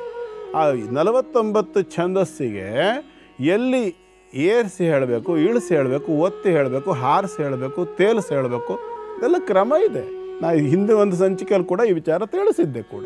ಆ ಕ್ರಮದಲ್ಲಿ ಹೇಳಿದಾಗಲೇ ಅದರಲ್ಲಿ ಬೇಕಾಗಿರ್ತಕ್ಕಂಥ ಒಂದು ಶಕ್ತಿ ಉತ್ಪತ್ತಿ ಆಗೋದಕ್ಕೆ ಸಾಧ್ಯ, ಇದ್ದಿದ್ರೆ ಇಲ್ಲ. ಅದಕ್ಕೆ ಸಾಕ್ಷಿ ಕೂಡ ಹೇಳಿದ್ದೀನಿ. ಒಂದು 25 ಕಾರುಗಳನ್ನು ಒಟ್ಟಿಗೆ ನಿಲ್ಸ್ಕೊಂಡು ಹಾರನ್ನು ಒತ್ತಿದ್ರೆ ಕಿವಿಗೆ ಮುಚ್ಕೋಬೇಕು ಅನಿಸುತ್ತೆ, ಎದ್ದೋಡೋಗ್ಬೇಕು ಅನಿಸುತ್ತೆ. ಅದೇ 25 ಬಗೆಯ ಮ್ಯೂಸಿಕ್ ಇನ್ಸ್ಟ್ರೂಮೆಂಟ್ಗಳನ್ನು ಇಟ್ಕೊಂಡು ರಿದಮಿಕ್ಕಾಗಿ ಅದನ್ನು ನುಡಿಸಿದ್ರೆ ಕೇಳೋದಕ್ಕೆ ಖುಷಿ ಆಗ್ತದೆ. 2 ಶಬ್ದವೇ ಅಲ್ವಾ? 2 ಶಬ್ದವೇ ಆದರೂ ಅದಕ್ಕೆ ಯೋಗ್ಯವಾಗಿರ್ತಕ್ಕಂಥ ರೀತಿಯ ಒಂದು ಟೆಂಪೋ, ಒಂದು ವೇಗ ಅಂತಿದೆ, ಒಂದು ತಾಳ ಅಂತಿದೆ, ಒಂದು ಜತಿ ಅಂತ ಇದೆ, ಒಂದು ವ್ಯವಸ್ಥೆ ಅಂತಿದೆ. ಹಾಗೆ ವೇದ ಮಂತ್ರಕ್ಕೂ ಇರ್ತಕ್ಕಂಥದ್ದು. ವೇದ ಮಂತ್ರ ಹೇಗತ್ತಾಗಿ ಹೇಳಕ್ಕೆ ಬರಲ್ಲ, ಕೂಡ್ದು. ಯಾಕೆ ಅಂತಂದರೆ ಅದರಿಂದ ಉತ್ಪತ್ತಿ ಆಗ್ತಕ್ಕಂಥ ಶಬ್ದ ತರಂಗಗಳು ನಮ್ಮ ಶರೀರದ ಮೇಲೆ ಪರಿಣಾಮವನ್ನು ಬೀರ್ತವೆ. ಅದಕ್ಕಾಗಿ ರಿಂಗ್ ಟೋನ್ ಇಟ್ಕೊಂಡಂಥ ಸಂದರ್ಭದಲ್ಲಿ ಏನು ಮಾಡ್ತೇವೆ ನಾವು? ಸಹಜವಾಗಿ ಏನು ಮಾಡ್ತೇವೆ? ರಿಂಗ್ ಟೋನು ಅದು ಶುರುವಾದ ಕೂಡಲೇ ಮಂತ್ರ ಅರ್ಧ ಆಗಿರ್ತದೆಯೋ ಕಾಲು ಭಾಗ ಆಗಿರ್ತೀರಿ. 32 ಅಕ್ಷರ. ಉದಾಹರಣೆ ತ್ರ್ಯಂಬಕಂ ಯಜಾಮಹೇ ಹೇಳಿದೆ ನಾನು, 32 ಅಕ್ಷರ ಇದೆ. ಮೃತ್ಯೋರ್ಮುಕ್ಷೀಯ ಮಾಮ್ ಅನ್ನೋಷ್ಟೊತ್ತಿಗೆ ಎತ್ಬಿಟ್ರಿ. ಋತಾತ್ ತಪ್ಪಿ ಹೋಯ್ತಲ್ಲ, ಅಲ್ಲಿ ಅಮೃತಾತ್ ಅನ್ನೋದು ತಪ್ಪಿ ಹೋಯ್ತು. ಅಮೃತವನ್ನು ಕೊಟ್ಟು ನನ್ನನ್ನು ಮೃತ್ಯುವಿನಿಂದ ರಕ್ಷಿಸು ಅಂತ ಹೇಳೋ ಜಾಗದಲ್ಲಿ ಅದನ್ನೆಲ್ಲ ಬಿಟ್ಬಿಟ್ಟು ತೆಕ್ಕೊಂಡ್ರೆ ನೀವು ಅಂಥೇಳಿ ಆದರೆ ಶಬ್ದ ಎಲ್ಲಿ ಕಟ್ ಮಾಡಿದ್ರಿ? ಯಾವುದು ಎಲ್ಲಿ ನಿಂತೋಯ್ತು? ಆ ಮಂತ್ರ ಎಲ್ಲಿ ನಿಲ್ತು? ನಾನು ಪರಮ ಪಾಪಿಷ್ಟ, ನನ್ನನ್ನು ಉದ್ಧಾರ ಮಾಡು, ನನ್ನ ರೋಗಗಳನ್ನು ವಾಸಿ ಮಾಡು ಅಂತ ಹೇಳುವಾಗ ನಾನು ಪರಮ ಪಾಪಿಷ್ಟ, ನನ್ನ ರೋಗಗಳನ್ನು ಅಂದ್ಕೂಡಲೇ ಕಟ್ ಮಾಡಿ ಎತ್ತಿದ್ರಿ ಅಂದರೆ ಮುಂದೆ ಅರ್ಥ ಏನು? ಇದನ್ನು ಅರ್ಥ ಮಾಡ್ಕೊಳ್ಬೇಕು. ಅಂದರೆ ಪ್ರತಿಯೊಂದು ಮಂತ್ರಗಳಿಗೂ ಅದರದೇ ಆದ ವೈಬ್ರೇಷನ್ಸ್ ಇರುತ್ತೆ. ಅದು ಕಂಪ್ಲೀಟ್ ಆಗಲಿಲ್ಲ ಅಂದರೆ ಎಡವಟ್ಟಾಗತ್ತೆ. ಅದು ಸಹಜ ಅಲ್ವಾ? ಈಗ ಒಂದು ಫೋನ್ ರಿಂಗ್ ಟೋನ್ ಇಟ್ಕೊಂಡಾಗ, ಯಾವುದಾದ್ರೂ ಒಂದು ರಿಂಗ್ ಟೋನ್ ಇಟ್ಕೊಂಡಿರಲಿ, ಸಹಜವಾಗಿ ಒಂದು ಮ್ಯೂಸಿಕ್ ಇತ್ಯಾದಿಗಳಾದರೆ ಎಷ್ಟೋ ಸಂದರ್ಭ ಏನು ಮಾಡ್ತೇವೆ ನಾವು, ತುಂಬ ನಮ್ಗೆ ಇಷ್ಟವಾದಂಥ ರಿಂಗ್ ಟೋನ್ ಇಟ್ಕೊಂಡಾಗ ಒಂದು ಹಂತದ ರಿಂಗ್ ಟೋನ್ ಮುಗಿಯೋಲ್ಲಿವರೆಗೂ ಸಹ ಕಾದು ಆನಂತರ ಅಟೆಂಡ್ ಮಾಡ್ತೇವೆ. ಯಾಕೆಂದರೆ ಅದು ಕೇಳೋಕ್ಕೊಂದು ಖುಷಿ ಇರುತ್ತೆ ನಮಗೆ. ಆದರೆ ವೇದ ಮಂತ್ರದಲ್ಲಿ ಹಂಗೆ ಮಾಡೋಕ್ಕೆ ಹೋಗಲ್ಲ. ನಮ್ಗೆ ಅರ್ಥ ಗೊತ್ತಿಲ್ವಲ್ಲ, ಯಾವುದೋ ಒಂದು ಉಮೇದನಲ್ಲಿ ಇಟ್ಕೊಂಡ್ಬಿಟ್ಟಿರ್ತೇವೆ. ಆ ನಂತರ ಅದಕ್ಕೆ ಫೋನ್ ಬಂದ ಕೂಡಲೇ ಅದು ರಿಂಗ್ ಆಯಿತು, ಎತ್ಬಿಡೋದು. ಅದು ಮಂತ್ರ ಎಲ್ಲಿ ಕಟ್ಟಾಯಿತು, ಯಾವ ಅಕ್ಷರಕ್ಕೆ ನಿಲ್ಲಿಸಿದ್ರಿ ಗೊತ್ತಾ? ಗೊತ್ತಿಲ್ಲ. ಅದರಿಂದ ಯಾವ ವೈಬ್ರೇಷನನ್ನು ನಮ್ಮ ಶರೀರ ತಗೊಳ್ತದೆ. ಸ್ವಾಮಿ, ಶರೀರ ಹೇಗೆ ತಗೊಳ್ತದೆ ಅಂತ ನೀವು ಕೇಳಿದರೆ ಕಿವಿಗೆ ಬೀಳ್ತದೆ. ಶಬ್ದ ತರಂಗಗಳು ವಾತಾವರಣದಲ್ಲಿ ಉತ್ಪತ್ತಿ ಆಗುತ್ತೆ. ಶರೀರದಲ್ಲಿರ್ತಕ್ಕಂಥ ಚರ್ಮಕ್ಕೆ ಸ್ಪರ್ಶ ಜ್ಞಾನ ಅಂತಕ್ಕಂಥದ್ದು ಇರ್ತದೆ. ವಾತಾವರಣದಲ್ಲಿ ಆಗುವಂಥ ವೈಬ್ರೇಷನ್ನ ಸ್ಪರ್ಶಾನುಭವ ಕೂಡ ಚರ್ಮ ಮಾಡ್ತದೆ.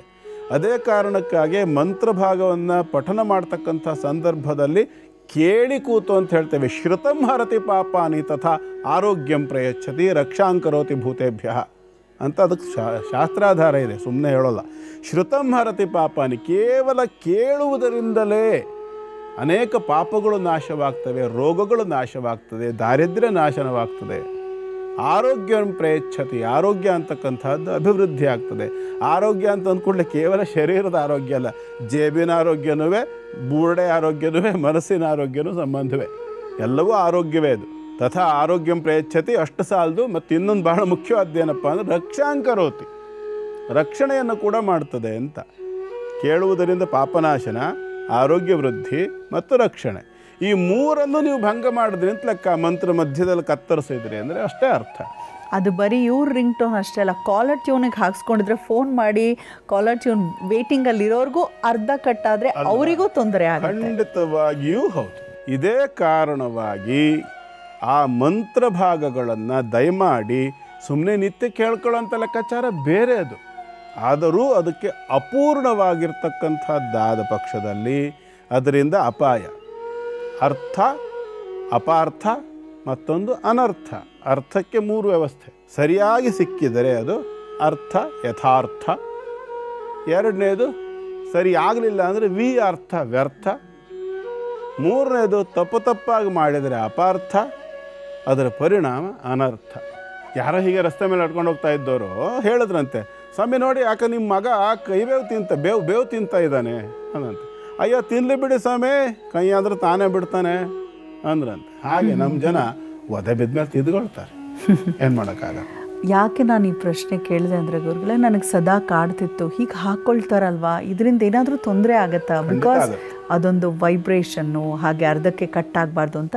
ಇವತ್ತು ನಮ್ಗೆ ಉತ್ತರ ದೊರಕಿದೆ ಅಂತ ಭಾವಿಸ್ತೇನೆ. ಬಹುಶಃ ಇವತ್ತು ನಮಗೊಂದು ಕ್ಲಾರಿಟಿ ಸಿಕ್ಕಂತಾಗಿದೆ. ಯಾವುದೇ ಕಾರಣಕ್ಕೂ ಕೂಡ ರಿಂಗ್ ಟೋನ್, ಕಾಲರ್ ಟ್ಯೂನ್ ಯಾವುದು ಕೂಡ ಮಂತ್ರಗಳ ಒಂದು ಸಾಲುಗಳನ್ನು ಹಾಕ್ಕೊಳ್ಳೋದು ಬೇಡ. ಉಚ್ಚಾರಣೆ ಇರದೇ ಇರಲಿ, ಅದೊಂದು ವೈಬ್ರೇಷನ್ ನಮ್ಮ ಮೇಲೆ ಬಹಳಷ್ಟು ಪರಿಣಾಮ ಬೀರುತ್ತೆ ಅಂತ. ಗುರುಗಳೇ, ಇನ್ನು ಬೆಳಗ್ಗೆ ಎದ್ದು ಕೂಡಲೇ ಕೆಲವರು ಮನೆಯಲ್ಲಿ ವಾಡಿಕೆ ಏನಪ್ಪ ಅಂತ ಹೇಳಿದ್ರೆ ಈ ಕನಕಧಾರ ಸ್ತೋತ್ರ ಹಾಕ್ಕೊಳ್ಳೋದು, ವಿಷ್ಣು ಸಹಸ್ರನಾಮ, ಲಲಿತ ಸಹಸ್ರನಾಮವನ್ನು ಪ್ಲೇ ಮಾಡ್ತಾರೆ ಮನೆಯಲ್ಲಿ. ಅದು ಪರವಾಗಿಲ್ವಾ ಗುರುಗಳೇ? ಯಾವುದೋ ಒಂದು ಮೂಲೆಯಲ್ಲಿ ಪ್ಲೇ ಆಗ್ತಿರುತ್ತೆ, ಇವ್ರ ಪಾಡಿಗೆ ಇವ್ರ ಕೆಲಸಗಳು ಮಾಡ್ಕೋತಿರ್ತಾರೆ. ಖಂಡಿತವಾಗ್ಲೂ ಮಾಡ್ಬೋದು. ಅದನ್ನು ಮತ್ತು ಮಧ್ಯದಲ್ಲಿ ಕಟ್ ಮಾಡುವಂಥದ್ದನ್ನು ಮಾಡಬಾರ್ದು ಅಷ್ಟೇ. ಯಾಕೆ ಅಂತಂದರೆ ನೋಡಿ, ಶಬ್ದದ ಕೆಲಸ ಏನು? ಶಬ್ದದ ಕೆಲಸ ತರಂಗ ಉತ್ಪತ್ತಿ ಮಾಡೋದು, ವೈಬ್ರೇಷನನ್ನು ಉತ್ಪತ್ತಿ ಮಾಡ್ತದೆ. ಶಬ್ದದ ಸ್ವಭಾವ ಅದು. ಆ ಶಬ್ದಗಳು ಮಂತ್ರ ರೂಪದಲ್ಲಿರಲಿ, ಸ್ತೋತ್ರ ರೂಪದಲ್ಲಿರಲಿ, ತಮ್ಮ ಕೆಲಸ ತಾವು ಮಾಡೇ ಮಾಡ್ತವೆ. ಅದರಲ್ಲಿ ಏನು ಸಂಶಯ ಇಲ್ಲವೇ ಇಲ್ಲ. ಆದರೆ ನಾವು ಅದರಲ್ಲಿ ಭಾಗವಹಿಸಿದರೆ ನಮಗೆ ಪೂರ್ಣವಾಗಿರ್ತಕ್ಕಂಥ ಒಂದು ಫಲ ಅಂತಕ್ಕಂಥದ್ದು ಸಿಗುತ್ತೆ. ಯಾವಾಗ ಅಂತಂದರೆ ನಮ್ಮ ಒಂದು ಸಂಪರ್ಕ, ಕನೆಕ್ಟಿವಿಟಿ ಅಂತಕ್ಕಂಥದ್ದು ಆ ಶ್ಲೋಕದ ಮೇಲಿದ್ದರೆ, ನಮ್ಮ ಮನಸ್ಸು ಆ ಶ್ಲೋಕಗಳನ್ನು ಗಮನಿಸ್ತಾ ಇದ್ದರೆ. ನೀವು ಕನಕಧಾರ ಅಂದ್ರಿ, ಅಂಗಂಹರೇ ಫಲಕಭೂಷಣಮಾಶ್ರಯಂತಿ ಭೃಂಗಾಂಗನೇವ ಮುಕಲಾಭರಣಂತ ಮಾಲಂ ಅಂಗೀಕೃತಾಖಿಲ ವಿಭೂತಿರ ಅಪಾಂಗಲೀಲಾ ಮಾಂಗಲ್ಯದಾಸ್ತು ಮಮ ಮಂಗಲ ದೇವತಾಯ. ಮಂಗಳ ದೇವತೆ ಆಗಿರತಕ್ಕಂಥ ಮಹಾಲಕ್ಷ್ಮಿ ನನಗೆ ಮಾಂಗಲ್ಯವನ್ನು, ಸೌಮಂಗಲ್ಯವನ್ನು ಉಂಟು ಮಾಡಲಿ. ಅಂಗಂಹರೇ ಫಲಕಭೂಷಣಮಾಶ್ರಯಂತಿ. ಯಾರು ಪರಮಾತ್ಮನಾಗಿರ್ತಕ್ಕಂಥ ಮಹಾವಿಷ್ಣುವಿನ ಶರೀರವನ್ನು ಅಲಂಕರಿಸಿದ್ದಾಳೋ ಅವಳು ಅಂತ. ಹಾಗೆ ಇವೆಲ್ಲ ಏನಂತಂದರೆ ನಾವು ಅರ್ಥಪೂರಿತವಾಗಿ ಅದನ್ನು ಅರ್ಥ ಮಾಡ್ಕೊಳ್ಬೇಕು. ಸುಮ್ಮನೆ ಕಿವಿಗೆ ಬೀಳ್ತಾ ಇದೆ, ಅದರಿಂದ ಬರೋ ಫಲ ಬಂದೇ ಬರ್ತದೆ, ನಾನು ಇಲ್ಲ ಅಂತ ಹೇಳೋದಿಲ್ಲ. ಆದರೆ ನೀವು ಅದರಲ್ಲಿ ತಾದಾತ್ಮ್ಯತೆಯನ್ನು ಇಟ್ಕೊಂಡು ಅದನ್ನು ಅರ್ಥ ಮಾಡಿಕೊಂಡು ಆ ದೇವಿಯ ಸ್ವರೂಪವನ್ನು, ಆಕೆಯ ರೂಪಲಾವಣ್ಯಗಳನ್ನು, ಆಕೆಯ ಅನುಗ್ರಹವನ್ನು, ಹೀಗೆ ಇವುಗಳನ್ನೆಲ್ಲ ಕಲ್ಪಿಸ್ಕೊಳ್ತಾ ಹೋದಾಗ ಮಾತ್ರವೇ ಅವುಗಳನ್ನು ಪ್ಲೇ ಮಾಡಿದಾಗ ಅದು ಪ್ಲೇ ಆಗ್ತಾ ಇದ್ದಾಗ ಅದನ್ನು ಶ್ರವಣ ಮಾಡಿದಾಗ ಅದರಲ್ಲಿ ಅನುಸಂಧಾನ ಆಗ್ತದೆ. ಯಾವಾಗ ನಿಮ್ಮಲ್ಲಿ ಅನುಸಂಧಾನ ಆಗ್ತದೆ ಆಗ ಅದು ನಿಮಗೆ ರಿಸಲ್ಟನ್ನು ಜಾಸ್ತಿ ಕೊಡ್ತದೆ. ಇನ್ನು ಗುರುಗಳ ಇನ್ನೊಂದು ಪ್ರಶ್ನೆ ಏನಪ್ಪ ಅಂದರೆ ಇದ್ರದ್ದೇ ರಿಲೇಟೆಡ್ಡು. ಈಗ ಒಂದು ಟ್ರೆಂಡು, ಬಟ್ಟೆ ಮೇಲೆಲ್ಲ ಪ್ರಿಂಟ್ ಇರುತ್ತೆ ಶ್ಲೋಕಗಳದ್ದು, ಹಾಕೊಳ್ಳುವಂಥ ಶಲ್ಯದ ಮೇಲೆಲ್ಲ ಪ್ರಿಂಟ್ ಇರುತ್ತೆ, ಆ ರೀತಿ ಧರಿಸಬಹುದಾ? ಇದರಲ್ಲಿ 2 ವಿಚಾರ ಗಮನಿಸೋಣ.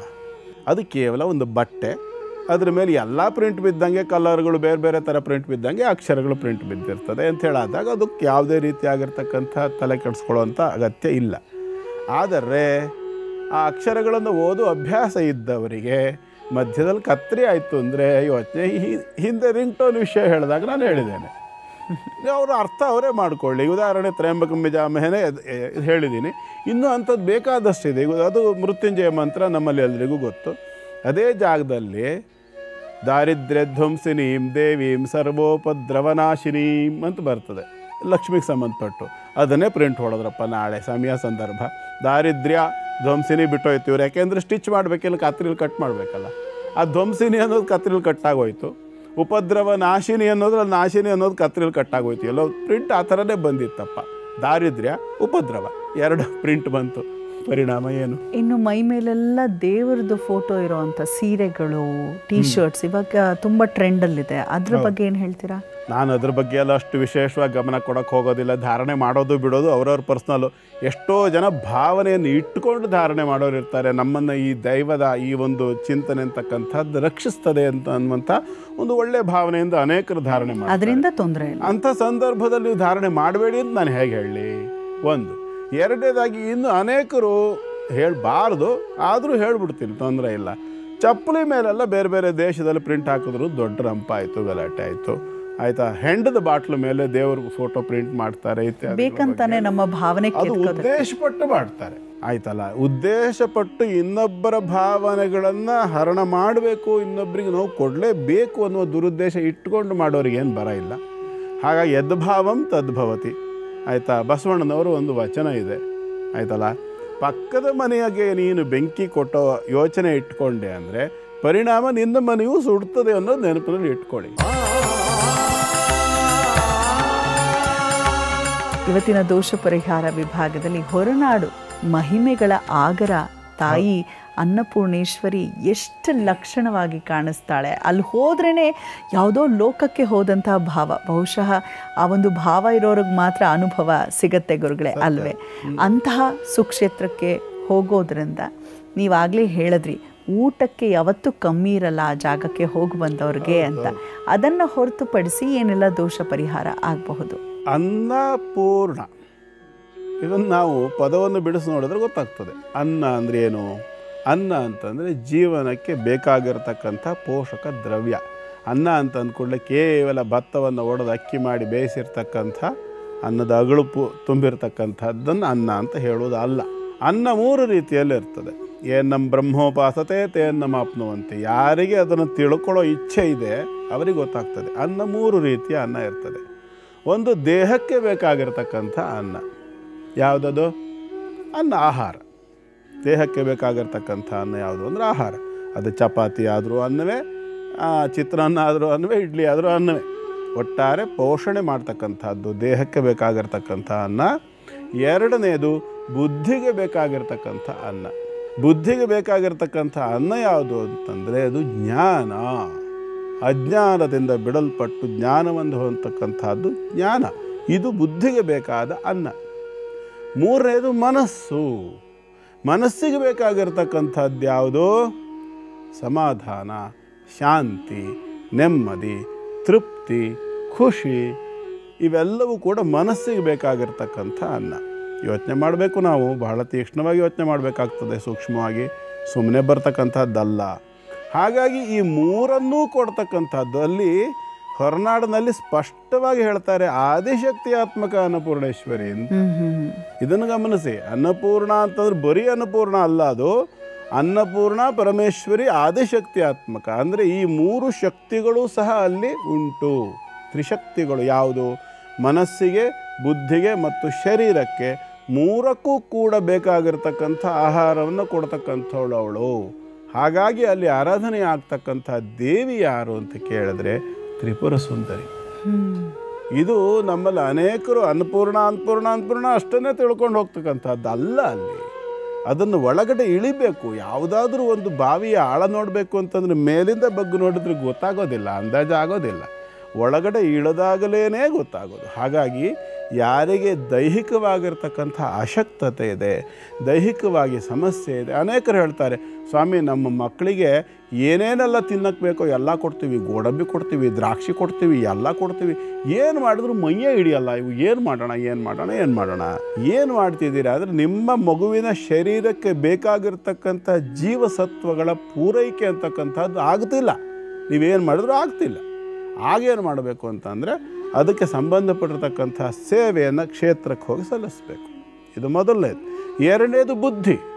ನಮ್ಮ ಮಗುವಿಗೆ ಎಷ್ಟು ಒಳ್ಳೆಯ ರೀತಿಯಲ್ಲಿ ಹೇಳಿದ್ರು ಒಳ್ಳೆಯದು ಕಲಿಯಲ್ಲ, ಬರೀ ದುರ್ಬುದ್ಧಿ ಮಾಡ್ತಾನೆ, ಏನು ಮಾಡಬೇಕು ಅಂತಲೇ ಗೊತ್ತಾಗೋದಿಲ್ಲ. ಈ ಥರ ಎಲ್ಲ ಸಮಸ್ಯೆಗಳಾಗ್ಬಿಟ್ಟಿದ್ದಾವೆ. ಎಷ್ಟು ಒಳ್ಳೆಯ ರೀತಿ ಹೇಳಿದ್ರು ಇವನಿಗೆ ಬುದ್ಧಿ ಕಲಿಸೋಕ್ಕಾಗ್ತಿಲ್ಲ. ಹಾಗಾದರೆ ಬುದ್ಧಿಗೆ ಯೋಗ್ಯವಾದ ಆಹಾರ ಬೇಕು, ಅನ್ನ ಬೇಕು ಅಂದ್ರೂ ಅಲ್ಲಿ ಹೋಗಿ ಕ್ಷೇತ್ರದಲ್ಲಿ ಸೇವೆಯನ್ನು ಮಾಡಬೇಕು. ಮೂರನೇದು ಮನಸ್ಸು. ಎಷ್ಟು ಯೋಚನೆ ಮಾಡ್ತೀವಿ ಸ್ವಾಮಿ, ಎಷ್ಟು ಒಳ್ಳೆ ಕೆಲಸ ಮಾಡಿದ್ದೀವಿ ನಾವು ಜೀವನದಲ್ಲಿ, ಏನೇನೆಲ್ಲ ಮಾಡಿದ್ದೀವಿ. ದಿನ ವಿಷ್ಣು ಸಹಸ್ರನಾಮ ಮಾಡ್ಕೊಳ್ತೀನಿ, ಹೀಗೆ ನೂರಾರು ರೀತಿಯಲ್ಲಿ ಎಲ್ಲ ಥರದ ಪ್ರಯತ್ನ ಮಾಡ್ತೀವಿ ಸ್ವಾಮಿ. ಯಾವಾಗಲೂ ಮನಸ್ಸಿಗೆ ಒಂಥರ ಸಂಕಟ, ಒಂಥರ ದುಃಖ, ಒಂಥರ ಬೇಸರ, ಸಮಾಧಾನವೇ ಇಲ್ಲ. ಯಾವ್ಯಾವುದು ಅಂತ ಗೊತ್ತಾಯ್ತಲ್ಲ. ಈ ಮೂರೂ ವಿಭಾಗಗಳಿಗೆ ಸಂಬಂಧಪಟ್ಟು ಕ್ಷೇತ್ರಕ್ಕೆ ಹೋಗಬೇಕು, ದರ್ಶನ ಮಾಡಬೇಕು. ಅಲ್ಲಿ ಅಗಸ್ತ್ಯ ಗುಹೆ ಅಂತಿದೆ, ಭದ್ರಾ ನದಿ ದಂಡೆ ಮೇಲೆ ಹೋಗ್ಬೇಕು ಅಲ್ಲಿಗೆ. ಈ ದೇವಸ್ಥಾನದ ಸಮೀಪದಲ್ಲಿ, ಹತ್ತಿರದಲ್ಲಿ, ಆಸ್ಪಾಸ್ನಲ್ಲಿಲ್ಲ, ಒಂದು 3-4 ಕಿಲೋಮೀಟರ್ ದೂರದಲ್ಲಿ ಬೆಟ್ಟದ ಒಳಗಡೆಗಿದೆ ಅಗಸ್ತ್ಯ ಗುಹೆ ಅಂತ. ಅಂಕರಖಣ ಅಂತೇಳಿ ಹೇಳ್ತಾರೆ. ಆ ಜಾಗದಲ್ಲಿ ಅಗಸ್ತ್ಯ ಗುಹೆ ಇದೆ, ಇವತ್ತಿಗೂ ಇದೆ. ಆ ಕ್ಷೇತ್ರಕ್ಕೆ ಸಂಬಂಧಪಟ್ಟ ಒಂದು ಕಥೆ ಇದೆ. ಅಲ್ಲಿ ಒಂದು ಮನೆಯನ್ನು ನಿರ್ಮಾಣ ಮಾಡಬೇಕು ಅಂಥೇಳಿ ಆ ಜಾಗದ ಯಜಮಾನರು ಮನೆ ನಿರ್ಮಾಣ ಮಾಡಬೇಕು ಅಂದರೆ ಬೆಟ್ಟದ ಮೇಲೆ ಎಸ್ಟೇಟ್ ಒಳಗಡೆ ನಿರ್ಮಾಣ ಮಾಡಬೇಕು ಅಂಥೇಳಿ ಅಲ್ಲಿ ರಸ್ತೆ ಮಾಡೋ ಸಂದರ್ಭ ಒಂದು ದೊಡ್ಡ ಬಂಡೆ ರಸ್ತೆ ಮಧ್ಯದಲ್ಲಿ ಬಂದು ಆ ಬಂಡೆಯನ್ನು ಒಡಿಲಿಕ್ಕೆ ಎಷ್ಟು ಪ್ರಯತ್ನ ಪಟ್ಟರು, ಸರಿಸ್ಲಿಕ್ಕೆ ಪ್ರಯತ್ನ ಪಟ್ಟರು, ದೊಡ್ಡದಾದ ಒಂದು ನಾಗರ ಬಂದು ಕೂತ್ಬಿಡೋದು. ಯಾವಾಗ ಹೋದ್ರೂ ಅದು ಅಲ್ಲಿಗೆ ಮುಂದೆ ಹೋಗೋದಕ್ಕೆ ಬಿಡೋದಲ್ಲ, ತಡೆ. ಇವ್ರಿಗೆ ಮುಂದೆ ಹೋಗೋದಕ್ಕೆ ಭಯ. ಅಷ್ಟು ದೊಡ್ಡ ನಾಗರಾವ್ ಏನು ಮಾಡೋದು? ರಸ್ತೆ ಮಾಡೋಕ್ಕಾಗ್ತಿಲ್ಲ, ಏನು ಮಾಡೋದು? ಆ ನಂತರ ಹೋಗಿ ಒಬ್ಬರು ಮಹಾತ್ಮರಲ್ಲಿ ವಿಚಾರವನ್ನು ಕೇಳಿದಾಗ ಅದು ಗಣಪತಿಯ ಕ್ಷೇತ್ರ, ಅದು ಸ್ಥಾನ ಅದು. ಹಾಗಾಗಿ ನೀನು ಅಲ್ಲಿ ಮಾಡ್ಲಿಕ್ಕೆ ಹೊರಟ್ರೆ ಅವನು ಬಿಡ್ತಿಲ್ಲ, ಅವನಿಗೊಂದು ಪ್ರತ್ಯೇಕ ನೆಲೆ ಕೊಟ್ಟು ಮಾಡ್ತೇನೆ ಅಂತ ಹೇಳಿ ಹಾವು ಹೊರಟು ಹೋಗ್ತದೆ. 3 ದಿವಸ ನೋಡಿದ್ರೆ ಹಾಗೆ ಆಯಿತು ಕಥೆ. ಇವತ್ತಿಗೂ ಕೂಡ ಅಗಸ್ತ್ಯ ಗುಹೆ ಸಮೀಪದಲ್ಲಿರ್ತಕ್ಕಂಥ ಆ ಒಂದು ಗಣಪತಿ ಸನ್ನಿಧಾನ ಕೂಡ ಅಲ್ಲೇ ಉಂಟು. ದೇವಸ್ಥಾನಕ್ಕೂ ಅಲ್ಲಿಗೆ ಒಂದು 3-4 ಕಿಲೋಮೀಟರ್ ದೂರ ಆಗ್ತದೆ. ಹೀಗೆ ಬಹಳ ಅದ್ಭುತವಾದ ಮಹಾನ್ ತಪಸ್ವಿಗಳಾಗಿರ್ತಕ್ಕಂಥ ಅಗಸ್ತ್ಯ ಮಹರ್ಷಿಗಳು ನೆಲೆ ನಿಂತು ಅಲ್ಲಿ ಆ ಒಂದು ದೇವಿಯ ರೂಪವನ್ನು ಆಕರ್ಷಿಸಿ ಅಲ್ಲಿ ಅದಕ್ಕೆ ಒಂದು ಸ್ಥಾನವನ್ನು ಕೊಟ್ಟು ಸನ್ನಿಧಾನವನ್ನು ಉಂಟು ಮಾಡಿ ತ್ರಿಶಕ್ತ್ಯಾತ್ಮಕಳಾಗಿ ಅವಳನ್ನು ಅಲ್ಲಿ ಆದಿಶಕ್ತ್ಯಾತ್ಮಕಳಾಗಿ ಪ್ರತಿಷ್ಠಾಪಿಸಿ ಇವತ್ತು ಕೂಡ ಚಕ್ರಾಂಕಿತಳಾಗಿರ್ತಕ್ಕಂಥ ಒಂದು ವಿಶೇಷವಾದ ಸನ್ನಿಧಾನ. ನಮ್ಮ ಜನರಿಗೆಲ್ಲ ಗೊತ್ತಿರೋ ಅಂಥದ್ದೇ, ಹೊರನಾಡೇನು ಗೊತ್ತಿಲ್ಲ ಅಂತಿಲ್ಲ. ಆದರೆ ಆ ಕ್ಷೇತ್ರದ ಒಳಗೆ ಇರ್ತಕ್ಕಂಥ ಒಂದು ದೇವತಾ ಚೈತನ್ಯ ಏನು, ಅದರ ಸಾಮರ್ಥ್ಯ ಏನು ಇತ್ಯಾದಿಗಳು ತಾದಾತ್ಮ್ಯತೆಯಿಂದ ಹೊಳಿತದೆಯೇ ಹೊರತು ಬೇರೆ ಕ್ಷೇತ್ರಗಳಲ್ಲಿ, ಉದಾಹರಣೆಗೆ ನಾವು ಕೊಲ್ಲೂರಿಗೆ ಹೋದರೆ ಅಥವಾ ಇನ್ನು ಕೆಲವು ಕ್ಷೇತ್ರಗಳಿಗೆ ಹೋದರೆ ಅಲ್ಲಿ ಹೋಗಿ ಎದುರುಗಡೆ ನಿಂತಾಗ ಅದರ ಒಂದು ಅನುಭವ ಅಂತಕ್ಕಂಥದ್ದು ಬಹಳ ಪ್ರಚಂಡವಾಗಿ ಆಗ್ತದೆ. ಆದರೆ ಹೇಗೆ ಒಂದೊಂದೇ ತುತ್ತು ತಿಂತ ತಿಂತ ತಿಂತ ತಿಂತ ಹೊಟ್ಟೆ ತುಂಬುತ್ತದೆ. ನೀರಾದರೆ ಏನಾಗ್ತದೆ, ನಾವು ಕುಡಿದು ಕೂಡಲೇ ಗಟ ಗಟ ಗಟ ಗಟ ಕುಡಿದು ಕೂಡಲೇ ಹೊಟ್ಟೆ ತುಂಬಿಬಿಡ್ತದೆ. 3-5 ಸೆಕೆಂಡ್ ಒಳಗಡೆ ನೀರು ಹೊಟ್ಟೆ ತುಂಬಿಸ್ತದೆ. ಆದರೆ ಅನ್ನ ನಿಧಾನವಾಗಿ ಉಂಡ್ರೆ ಮಾತ್ರ ಹೊಟ್ಟೆ ತುಂಬೋದು, ಅಗಿಯಬೇಕು, ಅದರ ಸ್ವಾದವನ್ನು ಅನುಭವಿಸ್ಬೇಕು ಅಲ್ವಾ? ಹಾಗೇನೆ ನೀರಿಗೆ ಯಾವ ಸ್ವಾದವೂ ಇರೋದಿಲ್ಲ, ಹೊಟ್ಟೆ ತುಂಬಿಸ್ತದೆ. ಇಲ್ಲಿ ಅನ್ನಪೂರ್ಣೆಯ ಸನ್ನಿಧಾನದ ವಿಶೇಷ ಏನಂತಂದರೆ 1 ಸಾರಿ 2 ಸಾರಿ ಹೋಗಿ ಬಂದರೆ ಪೂರ್ಣವಾದಂಥ ಅನುಭವ ಆಗದೇ ಇದ್ದರೂ ಕನಿಷ್ಠ 9 ಬಾರಿ, ಒಂದು ವರ್ಷದಲ್ಲಿ ಕನಿಷ್ಠ 9 ಬಾರಿ ಹೋಗಿ ಅಮ್ಮನವರ ದರ್ಶನ ಇತ್ಯಾದಿಗಳನ್ನು ಮಾಡಿ ಆ ಒಂದು ಚೈತನ್ಯವನ್ನು ನಾವು ತಗೊಳ್ತಾ ಬಂದರೆ ಮಾತ್ರವೇ ಪೂರ್ಣವಾಗಿರ್ತಕ್ಕಂಥ ಅಲ್ಲಿಯ ಸಾಮರ್ಥ್ಯ ಗಮನಕ್ಕೆ ಬರ್ತದೆ. ಅದು ವಿಶೇಷ. ಅನ್ನ ಊಟ ಮಾಡಿದಾಗ ಹೇಗೋ ಹಾಗೆ. ಬಹಳ ಅದ್ಭುತವಾಗಿ ಗುರುಗಳು ಹೇಳಿದ್ದಾರೆ. ಜೊತೆಗೆ ಹೊರನಾಡಿಗೆ ಹೋದವರು ಇನ್ನು ಮುಂದೆ ಅಗಸ್ತ್ಯ ಗುಹೆಗೂ ಕೂಡ ಹೋಗಿ ಬನ್ನಿ ಅಂತ ಹೇಳ್ತಾ, ಗುರುಗಳೇ ಮುಂದಿನ 4 ರಾಶಿಗಳ ಕುರಿತಾಗಿ ತಿಳಿಸಿಕೊಡಿ. ನೋಡೋಣ. ಈಗ ಸಿಂಹರಾಶಿ. ಸಿಂಹರಾಶಿಯವರಿಗೆ ಇವತ್ತಿನ ದಿನ ತುಂಬ ಉತ್ತಮವಾಗಿದೆ. ನೆನ್ನೆ ಇದ್ದಂಥ ಎಲ್ಲ ಫಲಗಳಿಂದ ಸಾಕಷ್ಟು ರೆಮಿಡಿ ಅಥವಾ ಪರಿಹಾರವನ್ನು ನೋಡ್ತಕ್ಕಂಥ ಅವಕಾಶ ಇದೆ. ವ್ಯಯಾಧಿಪತಿ ಪಂಚಮದಿಂದ ಲಾಭಕ್ಕೆ, ವಿಶೇಷವಾಗಿ ಸಂತತಿ ಮಕ್ಕಳು ಇತ್ಯಾದಿಗಳಿಂದ ಪುಣ್ಯತಮವಾಗಿರ್ತಕ್ಕಂಥ ಕಾರ್ಯಗಳ ಆಚರಣೆ, ದೇಹದ ಆರೋಗ್ಯದಲ್ಲಿ ವೃದ್ಧಿ, ಸಂಪತ್ತಿನಲ್ಲಿ ಸ್ವಲ್ಪ ಮಟ್ಟಿನ ಲಾಭವಾಗ್ತಕ್ಕಂಥದ್ದು ಎಲ್ಲದೂ ಕೂಡ ಉಂಟು. ಆದರೆ ಕಣ್ಣಿಗೆ ಸಂಬಂಧಪಟ್ಟು ಸ್ವಲ್ಪ ಎಚ್ಚರಿಕೆ ಬೇಕಾಗ್ತದೆ ಇವತ್ತು. ಕಾರಣ ಏನು ಅಂತಂದರೆ ಮಂಗಳ ಆ ತ್ರಿಕೋಣದಲ್ಲಿರ್ತಕ್ಕಂಥ ದೋಷದಿಂದಾಗಿ, ಮಂಗಳನ ದೃಷ್ಟಿಯಿಂದಾಗಿ ಕಣ್ಣಿನ ಬಗ್ಗೆ ಹೆಚ್ಚು ಎಚ್ಚರಿಕೆಯನ್ನು ವಹಿಸಬೇಕಾಗಿ ಕಾಣಿಸ್ತದೆ. ಸ್ವಲ್ಪ ಅದು ಬೇಕಾಗಿರ್ತಕ್ಕಂಥ ಚಿಕಿತ್ಸೆ ಇತ್ಯಾದಿಗಳನ್ನು ಮಾಡ್ಕೊಳ್ಳಿ.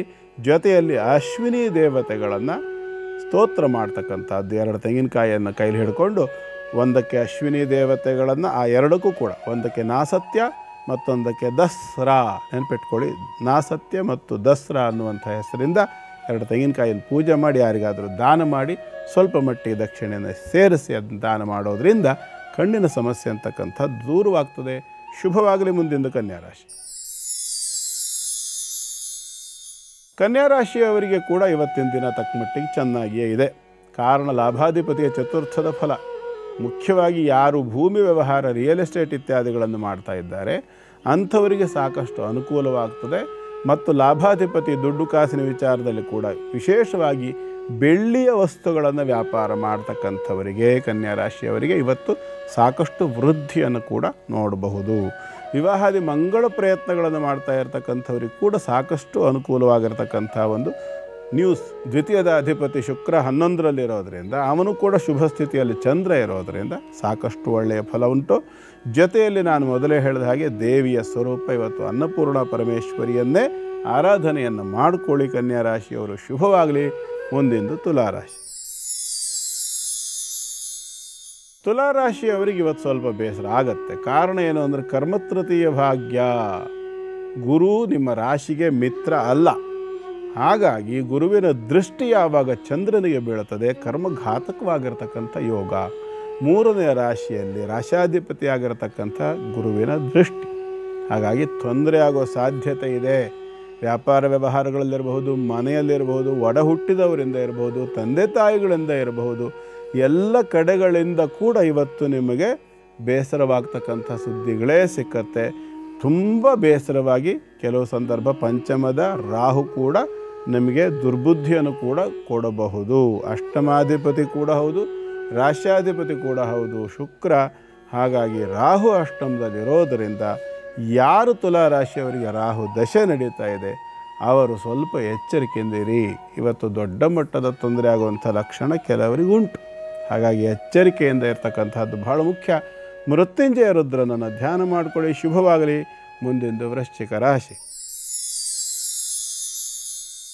ವೃಶ್ಚಿಕ ರಾಶಿಯವರಿಗೆ ಇವತ್ತಿನ ದಿನ ಮಧ್ಯಮ ಸ್ಥಿತಿಯ ದಿನ. ಪಂಚಮಾಧಿಪತಿಯಾಗಿ ಭಾಗ್ಯಾಧಿಪತಿಯ ದೃಷ್ಟಿಯನ್ನು ಹೊಂದತಕ್ಕಂಥದ್ದು ಒಳ್ಳೆಯ ಒಂದು ಯೋಗ. ಧನಾದಿಗಳನ್ನು ಹೊಂದಲಿಕ್ಕೆ ಒಳ್ಳೆಯ ಒಂದು ಯೋಗ ಕೂಡ ಹೌದು. ವ್ಯಾಪಾರ ವ್ಯವಹಾರಗಳಲ್ಲಿರಬಹುದು, ಪುಣ್ಯತಮವಾಗಿರ್ತಕ್ಕಂಥ ಕಾರ್ಯಗಳನ್ನು ಮಾಡೋದರಲ್ಲಿರಬಹುದು, ಎಜುಕೇಷನ್ ವಿಚಾರದಲ್ಲಿರ್ಬೋದು ಸಾಕಷ್ಟು ವೃದ್ಧಿಯನ್ನು ವೃಶ್ಚಿಕ ರಾಶಿಯವರು ನೋಡಬಹುದು. ಆದರೆ ಅಷ್ಟಮದಲ್ಲಿ ಗುರು ಇದ್ದಾನೆ, ಪೂರ್ಣವಾಗಿ ಬಲಿಷ್ಠನೂ ಅಲ್ಲ. 2 ಮತ್ತು 5ನೇ ಮನೆಯ ಅಧಿಪತಿ. ಹಾಗಾಗಿ ಯಾರ ಜೊತೆಯಲ್ಲಾದರೂ ವ್ಯಾಪಾರ ವ್ಯವಹಾರ ಮಾಡ್ತಕ್ಕಂಥದ್ದು, ಸಾಲ ಮೊದಲಾದನ್ನು ತಗೊಳ್ತಕ್ಕಂಥ ಸಂದರ್ಭದಲ್ಲಿ ಅಥವಾ ಯಾವುದೋ ಸತ್ಕಾರ್ಯಕ್ಕೆ ವಾಗ್ದಾನ ಮಾಡ್ತಕ್ಕಂಥದ್ದು, ಅದನ್ನು ಕೊಡ್ತೇನೆ, ಇದನ್ನು ಕೊಡ್ತೇನೆ, ಅಷ್ಟು ಕೊಡ್ತೇನೆ, ಇಷ್ಟು ಕೊಡ್ತೇನೆ, ಈ ಥರ ಕೆಲವರು ಹೇಳ್ತಕ್ಕಂಥದ್ದು, ಹರಕೆ ಮಾಡ್ಕೊಳ್ಳೋದು ಇತ್ಯಾದಿಗಳನ್ನು ಮಾಡಲಿಕ್ಕೆ ಹೋಗಬೇಡಿ ಇವತ್ತು. ಯಾಕೆಂದರೆ ಇದರಿಂದ ಸಮಸ್ಯೆಗಳು ಅತ್ಯಂತ ಹೆಚ್ಚಾಗಿ ಬರ್ತಕ್ಕಂಥ ಸಾಧ್ಯತೆ ಇದೆ. ದೇವತಾ ಕ್ಷೇತ್ರಗಳಿಗೆ ಸಂಬಂಧಪಟ್ಟು ಯಾವುದೇ ಹರಕೆಯನ್ನು ಮಾಡ್ಕೊಳ್ಳೋದಲ್ಲ, ಹೋಗಿ ಸಲ್ಲಿಸಿ ಬಂದುಬಿಡಬೇಕಾದ್ರೆ ಅದು 2ನೇ ವಿಚಾರ. ಹಾಗಾಗಿ ವೃಶ್ಚಿಕ ರಾಶಿಯವರು ಮುಖ್ಯವಾಗಿ ನಿಮ್ಮ ರಾಶ್ಯಾಧಿಪತಿ ಇರತಕ್ಕಂಥ ಸ್ಥಿತಿಯನ್ನು ನೋಡಿದಾಗ ಗಜಲಕ್ಷ್ಮಿಯನ್ನು ಆರಾಧನೆ ಮಾಡ್ಕೊಳ್ಳಿ. ಲಕ್ಷ್ಮಿ ಆನೆಯೊಂದಿಗೆ ಆ ಕಡೆ 2 ಆನೆ, ಕುಂಭ ಅಂದರೆ ಏನು ಹೇಳ್ತಾರೆ ಅದರಲ್ಲಿ 2 ಆನೆಗಳು ಸ್ವರ್ಣ ಕುಂಭವನ್ನು ಹಿಡಿದು ಕುಂಭದಿಂದ ಲಕ್ಷ್ಮಿಗೆ ಅಭಿಷೇಕ ಮಾಡತಕ್ಕಂಥ ಸ್ವರೂಪ ನಮ್ಮಲ್ಲಿ ಅನೇಕರು ನೋಡಿರ್ತಾರೆ. ಅದನ್ನು ಗಜಲಕ್ಷ್ಮಿ ಅಂತ ಹೇಳ್ತಾರೆ. ಆ ಗಜಲಕ್ಷ್ಮಿಯನ್ನು ಆರಾಧನೆ ಮಾಡ್ಕೊಳ್ಳಿ. ಶುಭವಾಗಿ. ಗುರುಗಳೇ, ವಸಂತ್ ಕುಮಾರ್ ಅನ್ನೋರು ಪ್ರಶ್ನೆಯನ್ನ ಕಳಿಸಿದ್ದಾರೆ ಮಂಗಳೂರಿನಿಂದ. ಹುಟ್ಟಿರುವಂತಹ ದಿನಾಂಕ 19/10/1978 ಬೆಳಿಗ್ಗೆ 5 ಗಂಟೆಗೆ ಅಂತ ಹೇಳ್ತಿದ್ದಾರೆ. ಸವಿಸ್ತಾರವಾಗಿ ತಿಳಿಸಿಲ್ಲ. ಆದರೆ ಗುರುಗಳೇ, ನಾನು ಒಬ್ಬರನ್ನ ನಂಬಿಕೊಂಡು ಒಂದು ಕೆಲಸ ಆಗತ್ತೆ ಅಂತ ಅಂದ್ಕೊಂಡಿದ್ದೀನಿ. ಅದು ಆಗತ್ತಾ ಇಲ್ವಾ? ಆಗತ್ತೆ ಅನ್ನೋದಾದರೆ ಯಾವಾಗ ಆಗಬಹುದು? ಅವರನ್ನು ನಾನು ನಂಬಿರೋದು ಸೂಕ್ತನಾ ಅಂತ ಕೇಳ್ತಿದ್ದಾರೆ. ವಸಂತ್ ಕುಮಾರ್ ಅವರು ಕೊಟ್ಟಿರ್ತಕ್ಕಂಥ ಡೇಟ್ ಆಫ್ ಬರ್ತ್ ಟೈಮ್ ಪ್ರಕಾರವಾಗಿ ಇವರದ್ದು ಕನ್ಯಾ ಲಗ್ನ ಮತ್ತು ವೃಷಭ ರಾಶಿ, ಕೃತಿಕಾ ನಕ್ಷತ್ರ, ವೃಷಭ ರಾಶಿ ಇರತಕ್ಕಂಥದ್ದು. ವರ್ತಮಾನದಲ್ಲಿ 2016ರಿಂದ 15ನೇ ಇಸ್ವಿಯಿಂದ ಹೆಚ್ಚು ಕಡಿಮೆ ಗುರು ದಶೆ ಅನ್ನೋದು ಆರಂಭ ಆಗಿದೆ ಇವರಿಗೆ. ಕೃತಿಕಾ ನಕ್ಷತ್ರದವರಿವರು. ಜೊತೆಯಲ್ಲಿ ಆ ಗುರು ದಶೆಯಲ್ಲಿ ಇನ್ನೊಂದು 5-6 ವರ್ಷ ಬಾಕಿ ಉಳಿದಿದೆ. ಗ್ರಹಸ್ಥಿತಿಯ ಪ್ರಕಾರ ರಾಹು, ಕೇತು ಇತ್ಯಾದಿ ಗ್ರಹಗಳ ಸ್ಥಿತಿ ಸ್ವಲ್ಪ ಮಟ್ಟಿಗೆ ತಕ್ಕ ಮಟ್ಟಿಗೆ ಉತ್ತಮವಾಗಿದೆ. ಉಚ್ಚ ಚಂದ್ರ, ಉಚ್ಚ ಗುರು ಎಷ್ಟು ವಿಶಿಷ್ಟವಾಗಿದೆ ಜಾತಕ ಅಂದರೆ, ಉಚ್ಚ ಚಂದ್ರ 9ನೇ ರಾಶಿಯಲ್ಲಿ, ಉಚ್ಚ ಗುರು 11ನೇ ರಾಶಿಯಲ್ಲಿ ಲಗ್ನದಿಂದ, ಚಂದ್ರಾತ ತೃತೀಯದಲ್ಲಿ ಗುರು ಉಚ್ಚ. ಹಾಗಾಗಿ ಇವರಿಗೆ ಬಹಳ ಉತ್ತಮವಾದಂಥ ಒಂದು ಯೋಗ, ಒಳ್ಳೆಯ ಯೋಗ ಅದು. ಈಗ ಹೆಚ್ಚು ಕಡಿಮೆ ಅವರಿಗೆ ಅಂದಾಜು ಒಂದು 10 ವರ್ಷದಿಂದ ಕೂಡ ಸಾಕಷ್ಟು ವೃದ್ಧಿಯನ್ನು ಕಂಡಿದ್ದಾರೆ. ಮಧ್ಯೆ ಮಧ್ಯೆ ಸ್ವಲ್ಪ ದುಷ್ಟರ ಸಹವಾಸ ಅಥವಾ ದುಷ್ಟರಿಂದ ಸ್ವಲ್ಪ ನಷ್ಟವಾಗಿದೆ ಅಂತ ಕಾಣಿಸುತ್ತೆ. ಹಾಗಾಗಿ ವಸಂತ್ ಕುಮಾರ್ ಅವರೇ, ನಿಮ್ಮ ಜಾತಕದ ಪ್ರಕಾರ ಈಗ ಒಂದು 8-10 ವರ್ಷದ ಈಚೆಗೆ ಸಾಕಷ್ಟು ಎಲ್ಲವನ್ನು ನೋಡಿದ್ದೀರಿ, ನೀವು ನಷ್ಟ ಕಷ್ಟಗಳನ್ನು ನೋಡಿದ್ದೀರಿ. ಆದರೆ ಒಂದು ವಿಚಾರ ನೆನಪಿಟ್ಕೊಳ್ಳಿ, ನೀವು ನಿಮ್ಮ ಜಾತಕದ ಪ್ರಕಾರ ವೃದ್ಧಿಗಾಗಿ ಅಥವಾ ಯಾವುದೋ ಒಂದು ಬಿಸ್ನೆಸ್ ಮಾಡಬೇಕು ಅಂತ ಏನು ಹೊರಟಿದ್ದೀರಲ್ಲ, ಈ ವಿಷಯದಲ್ಲಿ ನಿಮಗೆ ತಿಳುವಳಿಕೆ ಕಡಿಮೆ ಇದೆ ಅಂತ ಕಾಣಿಸುತ್ತೆ. ಕಾರಣ ಏನು ಅಂತಂದರೆ, ಚಂದ್ರನಿಗೆ 10ರಲ್ಲಿ ರಾಹು ಮತ್ತು 11ರಲ್ಲಿ ಶನಿ ಇರೋದರಿಂದ ನಿಮ್ಮ ಜಾತಕದಲ್ಲಿ ಕೇತು ರಿವರ್ಸ್ ಆ್ಯಕ್ಷನ್ ಇದೆ ಪ್ರೆಸೆಂಟ್ ಗೋಚಾರ ಸ್ಥಿತಿಯಲ್ಲಿ. ಅರ್ಥ ಏನು ಅಂದರೆ, ನೀವು ಕೈ ಹಾಕಿರ್ತಕ್ಕಂತಹ ಕ್ಷೇತ್ರ ಏನಿದೆ ಆ ಕ್ಷೇತ್ರ, ಅಥವಾ ಕೈ ಹಾಕಬೇಕು ಏನು ಪ್ಲ್ಯಾನ್ ಮಾಡ್ತಾ ಇದ್ದೀನಿ ಪಾರ್ಟ್ನರ್ಶಿಪ್ಪಲ್ಲಿ ಅಥವಾ ಏನು ಅಂತ ಹೇಳ್ತಿದ್ದೀರಲ್ಲ, ಅಂದರೆ ಯಾವುದೋ ಒಂದು ಬಿಸ್ನೆಸ್ಸಿಗೆ ಕೈ ಹಾಕ್ತಾ ಇದ್ದೀರಿ ಅಂತ ಲೆಕ್ಕ. ಯಾವುದೋ ಅಂತ ಹೇಳಿಲ್ಲ, ಪರವಾಗಿಲ್ಲ, ತೊಂದರೆ ಇಲ್ಲ. ಆದರೆ ಜಾತಕದ ಪ್ರಕಾರ ಯೋಚನೆ ಮಾಡಿದರೆ ಆ ಫೀಲ್ಡ್ನಲ್ಲಿ ಯಾವುದಕ್ಕೆ ನೀವು ಕೈ ಹಾಕೋಕ್ಕೆ ಹೊರಟಿದ್ದೀರಿ ಆ ಫೀಲ್ಡ್ನಲ್ಲಿ ನಿಮಗೆ ತಿಳುವಳಿಕೆ ಸಾಲದು ಅಂತ ಕಾಣಿಸುತ್ತೆ. ಕಾರಣ ಶನಿ ಮತ್ತು ಶುಕ್ರ ಸ್ಥಿತಿಗಳು ಅಷ್ಟು ಉತ್ತಮವಾಗಿಲ್ಲ ಜಾತಕದ ಪ್ರಕಾರ ಅಟ್ ಪ್ರೆಸೆಂಟ್ ಸಿಚುವೇಷನ್ನಲ್ಲಿ. ಹಾಗಾಗಿ ದಯವಿಟ್ಟು ಮೊದಲು ಅದರ ಬಗ್ಗೆ ತಿಳ್ಕೊಳ್ಳಿ, ಅದೇನು ಅಂತ ತಿಳ್ಕೊಳ್ಳಿ. ಆಳ ಅಗಲ ಗೊತ್ತಿಲ್ಲದಲೇ ಕೆರೆಗೆ ಹಾರಿದ್ರೆ ಬಹಳ ಕಷ್ಟ ಆಗುತ್ತೆ. ಹಾಗಾಗಿ ಜಾತಕದ ಪ್ರಕಾರ ಯೋಗಗಳೆಲ್ಲ ತುಂಬ ಚೆನ್ನಾಗಿದೆ, ನೀವು ತುಂಬ ಬ್ರಿಲಿಯಂಟ್ ಇದ್ದೀರಿ, ಪ್ಲ್ಯಾನ್ ಮಾಡಬಲ್ಲರಿ, ಎಕ್ಸಿಕ್ಯೂಟ್ ಮಾಡಬಲ್ಲರಿ, ಹ್ಯಾಂಡ್ಲ್ ಮಾಡಬಲ್ಲರಿ, ಅದನ್ನು ಮೇಂಟೈನ್ ಮಾಡುವಂಥ ಕೆಪಾಸಿಟಿ ಇರ್ಬೋದು, ಎಲ್ಲದೂ ನಿಮಗೆ ತುಂಬ ಚೆನ್ನಾಗಿದೆ. ದಶಾಭುಕ್ತಿ ಏಕೆಂದರೆ ಪ್ರೆಸೆಂಟ್ ಸದ್ಯದ ದಶಾಕಾರಕ ಉಚ್ಚ ಸ್ಥಿತಿಯಲ್ಲಿ ನಿಮ್ಮ ಜಾತಕದಲ್ಲಿರೋದ್ರಿಂದ ಅದನ್ನು ಹ್ಯಾಂಡ್ಲ್ ಮಾಡುವಂಥ ಎಲ್ಲ ಕೆಪಾಸಿಟಿ ನಿಮಗುಂಟು. ಆದರೂ ಆಳ ಅಗಲ ತಿಳಿದಲೇ ಕೆರೆಗೆ ಹಾರಬಾರ್ದು. ಎಷ್ಟೇ ಈಜು ಬರೋನಾದ್ರೂ 3 ಗುಟಕ್ಕೆ ನೀರು ಕುಡಿಬೇಕಾಗಿ ಬಂದುಬಿಡತ್ತೆ. ಹಾಗಾಗಿ ಯೋಚನೆ ಮಾಡಿ ವ್ಯವಹರಿಸಿ. ಆ ಕ್ಷೇತ್ರ, ನೀವು ಯಾವ ಕ್ಷೇತ್ರದಲ್ಲಿ ಹೊರಟಿದ್ದೀರಿ ಆ ಕ್ಷೇತ್ರದ ಬಗ್ಗೆ ಒಂಚೂರು ಸಂಶೋಧನೆ ಮಾಡಿ ಸ್ವಲ್ಪ ತಿಳ್ಕೊಳ್ಳಿ. ಸುಮ್ಮನೆ ಯಾರೋ ಹೇಳಿದ್ರು ಅಲ್ಲಿ ಕಣ್ಣು ಮುಚ್ಕೊಂಡು ಇನ್ವೆಸ್ಟ್ ಮಾಡೋದಕ್ಕೆ ದಯಮಾಡಿ ಹೋಗಬೇಡಿ. ಯಾಕೆಂದರೆ ಗ್ರಹಸ್ಥಿತಿಗಳಲ್ಲಿ ಬದಲಾವಣೆ ಉಂಟು. ಗುರು ಅಲ್ಲಿಗೆ ಬರ್ತಾನೆ, ಒಂದೊಮ್ಮೆ ಇಲ್ಲ ಇನ್ವೆಸ್ಟ್ ಮಾಡಬೇಕು ಅಂತ ಡಿಸೈಡ್ ಮಾಡಿಬಿಟ್ಟಿದ್ದೀನಿ ನಾನು, ಹಾಕ್ತೀನಿ ಅಂತ ನೀವು ಹೇಳೋದಿದ್ರು ಕನಿಷ್ಠ ನಿಮ್ಮ ಒಂದು ಗ್ರಹಸ್ಥಿತಿಯ ಪ್ರಕಾರ ಯಾವ ಗುರು ಈಗ ಮಿಥುನದಲ್ಲಿದ್ದಾನೆ ಅವನು ಕರ್ಕಾಟಕಕ್ಕೆ ಬರೋಲ್ಲಿವರೆಗಾದರೂ ವೆಯ್ಟ್ ಮಾಡಿ. ಅಂಥ ಅನಿವಾರ್ಯ ಸ್ಥಿತಿ ಇದ್ರೂ ಇನ್ನೊಂದು 6-8 ತಿಂಗಳಾದರೂ ಕನಿಷ್ಠ ಪಕ್ಷ ಮುಂದಿನ ವರ್ಷದ 2026ನೇ ಇಸ್ವಿಯ ಮೇ ತಿಂಗಳವರೆಗಾದರೂ ನೀವು ವೆಯ್ಟ್ ಮಾಡಲೇಬೇಕು. ಆ ನಂತರದಲ್ಲಿ ನೀವು ಇನ್ವೆಸ್ಟ್ ಮಾಡಬೇಕು ಅಂತಿದ್ರೆ ಮಾಡಿ, ನಮ್ಮದೇನು ತಕರಾರಿಲ್ಲ. ಆದರೆ ಅಷ್ಟರ ಒಳಗೆ ಹಣ ಹಾಕೋದಕ್ಕಿಂತ ಮುಂಚೆ ನೀವು ಯಾವ ಕ್ಷೇತ್ರಕ್ಕೆ ಹಾಕ್ತಿದ್ದೀರಿ ಅದರ ಬಗ್ಗೆ ಒಂಚೂರು ತಿಳ್ಕೊಂಡು ಆಮೇಲೆ ಹಾಕಿ, ತೊಂದರೆ ಇಲ್ಲ, ನಡೀತದೆ, ನಡೆಸ್ಕೊಂಡು ಹೋಗ್ಬೋದು. ಒಳ್ಳೆ ರೀತಿ ಕೂಡ ಆಗುವಂಥ ಯೋಗಗಳೆಲ್ಲ ಜಾತಕದಲ್ಲಿ ಉಂಟು. ಆದರೆ ಯೋಚನೆ ಮಾಡಿ ವ್ಯವಹಾರ ಮಾಡಿ. ಶುಭವಾಗಲಿ ವಸಂತ್ ಅವರೇ, ನಿಮ್ಮೆಲ್ಲ ಕನಸು ನನಸಾಗಲಿ ಅಂತ ನಾವು ಕೂಡ ಮನಪೂರ್ವಕವಾಗಿ ಆಶಿಸ್ತೇವೆ ಅಂತ ಹೇಳ್ತಾ, ಗುರುಗಳೇ ಕೊನೆಯ 4 ರಾಶಿಗಳ ಕುರಿತಾಗಿ ತಿಳಿಸ್ಕೊಡಿ. ಈಗ ಧನುರಾಶಿಯನ್ನು ನೋಡೋಣ.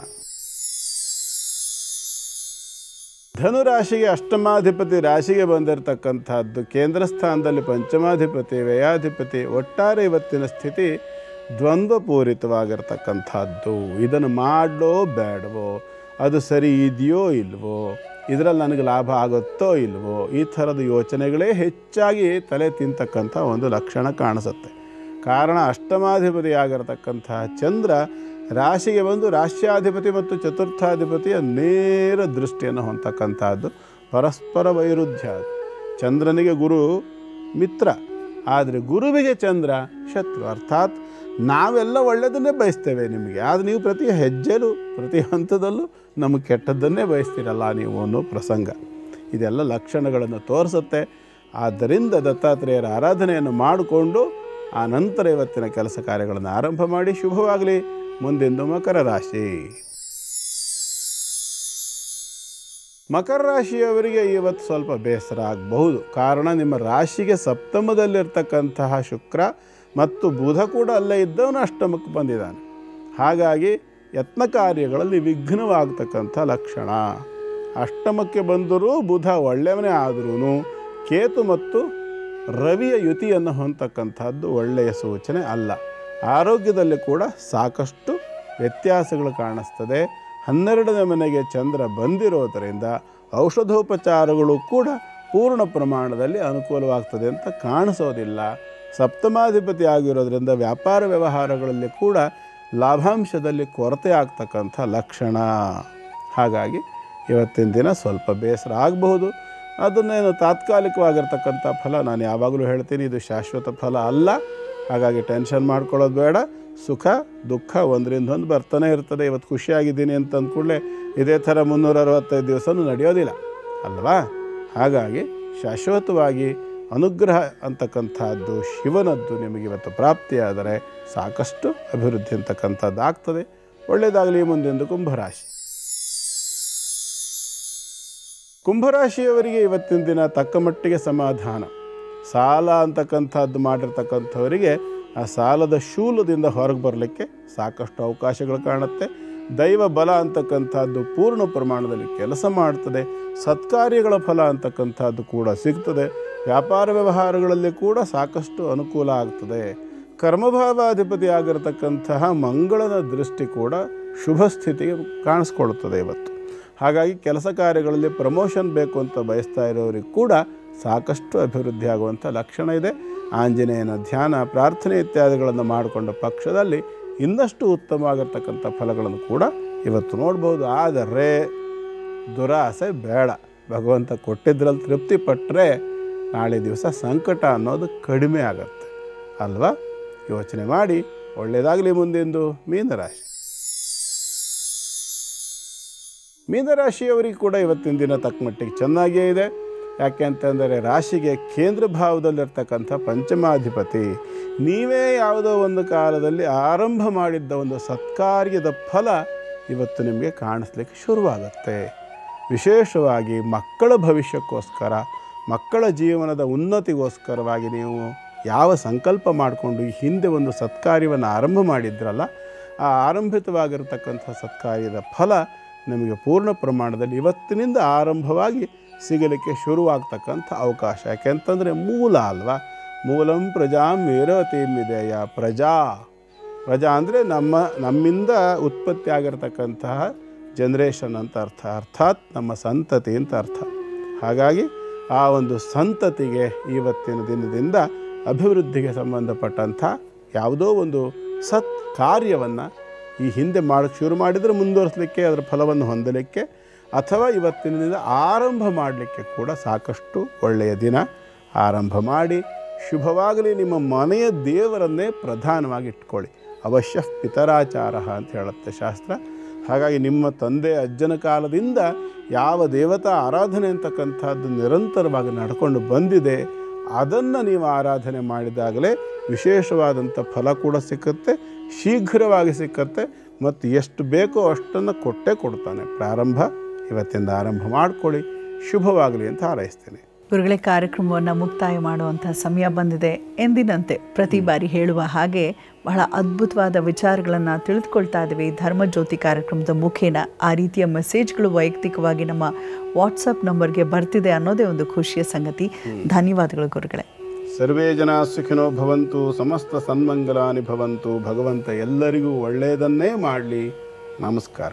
ವೀಕ್ಷಕರೇ, ನಿಮ್ಮದು ಕೂಡ ಏನಾದರೂ ಪ್ರಶ್ನೆ ಇದ್ದರೆ ದಯಮಾಡಿ ನಮ್ಮ ಕೆಳಗಡೆ ಕಾಣಿಸ್ತಿರುವಂಥ ವಾಟ್ಸಪ್ ನಂಬರಿಗೆ ಬರೆದು ಕಳಿಸಿ. ಅದರ ಜೊತೆಗೆ ಪತ್ರದ ಮುಖೇನ ಅಥವಾ ಇಮೇಲ್ ಮುಖೇನ ಕೂಡ ಗುರುಗಳು ನಿಮ್ಮ ಪ್ರಶ್ನೆಗಳಿಗೆ ಉತ್ತರವನ್ನು ನೀಡ್ತಾರೆ. ನೀವು ಯಾವಾಗ ಬೇಕಾದರೂ ಆರಾಮಾಗಿ ನಮ್ಮ ವಾಹಿನಿಯಲ್ಲಿ ಬರೋ ಎಲ್ಲ ಕಾರ್ಯಕ್ರಮ, ನಮ್ಮ ಧರ್ಮಜ್ಯೋತಿ ಕಾರ್ಯಕ್ರಮ ಒಳಗೊಂಡಂತೆ ಎಲ್ಲವನ್ನೂ ನಮ್ಮ ಯೂಟ್ಯೂಬ್ ಚಾನಲ್ನಲ್ಲಿ ನೋಡಬಹುದು. NKR TV Kannada YouTube channel ಅಂತ ಹೇಳ್ತಾ ಹೋಗಿ ಬರೋದಾ? ನಮಸ್ಕಾರ.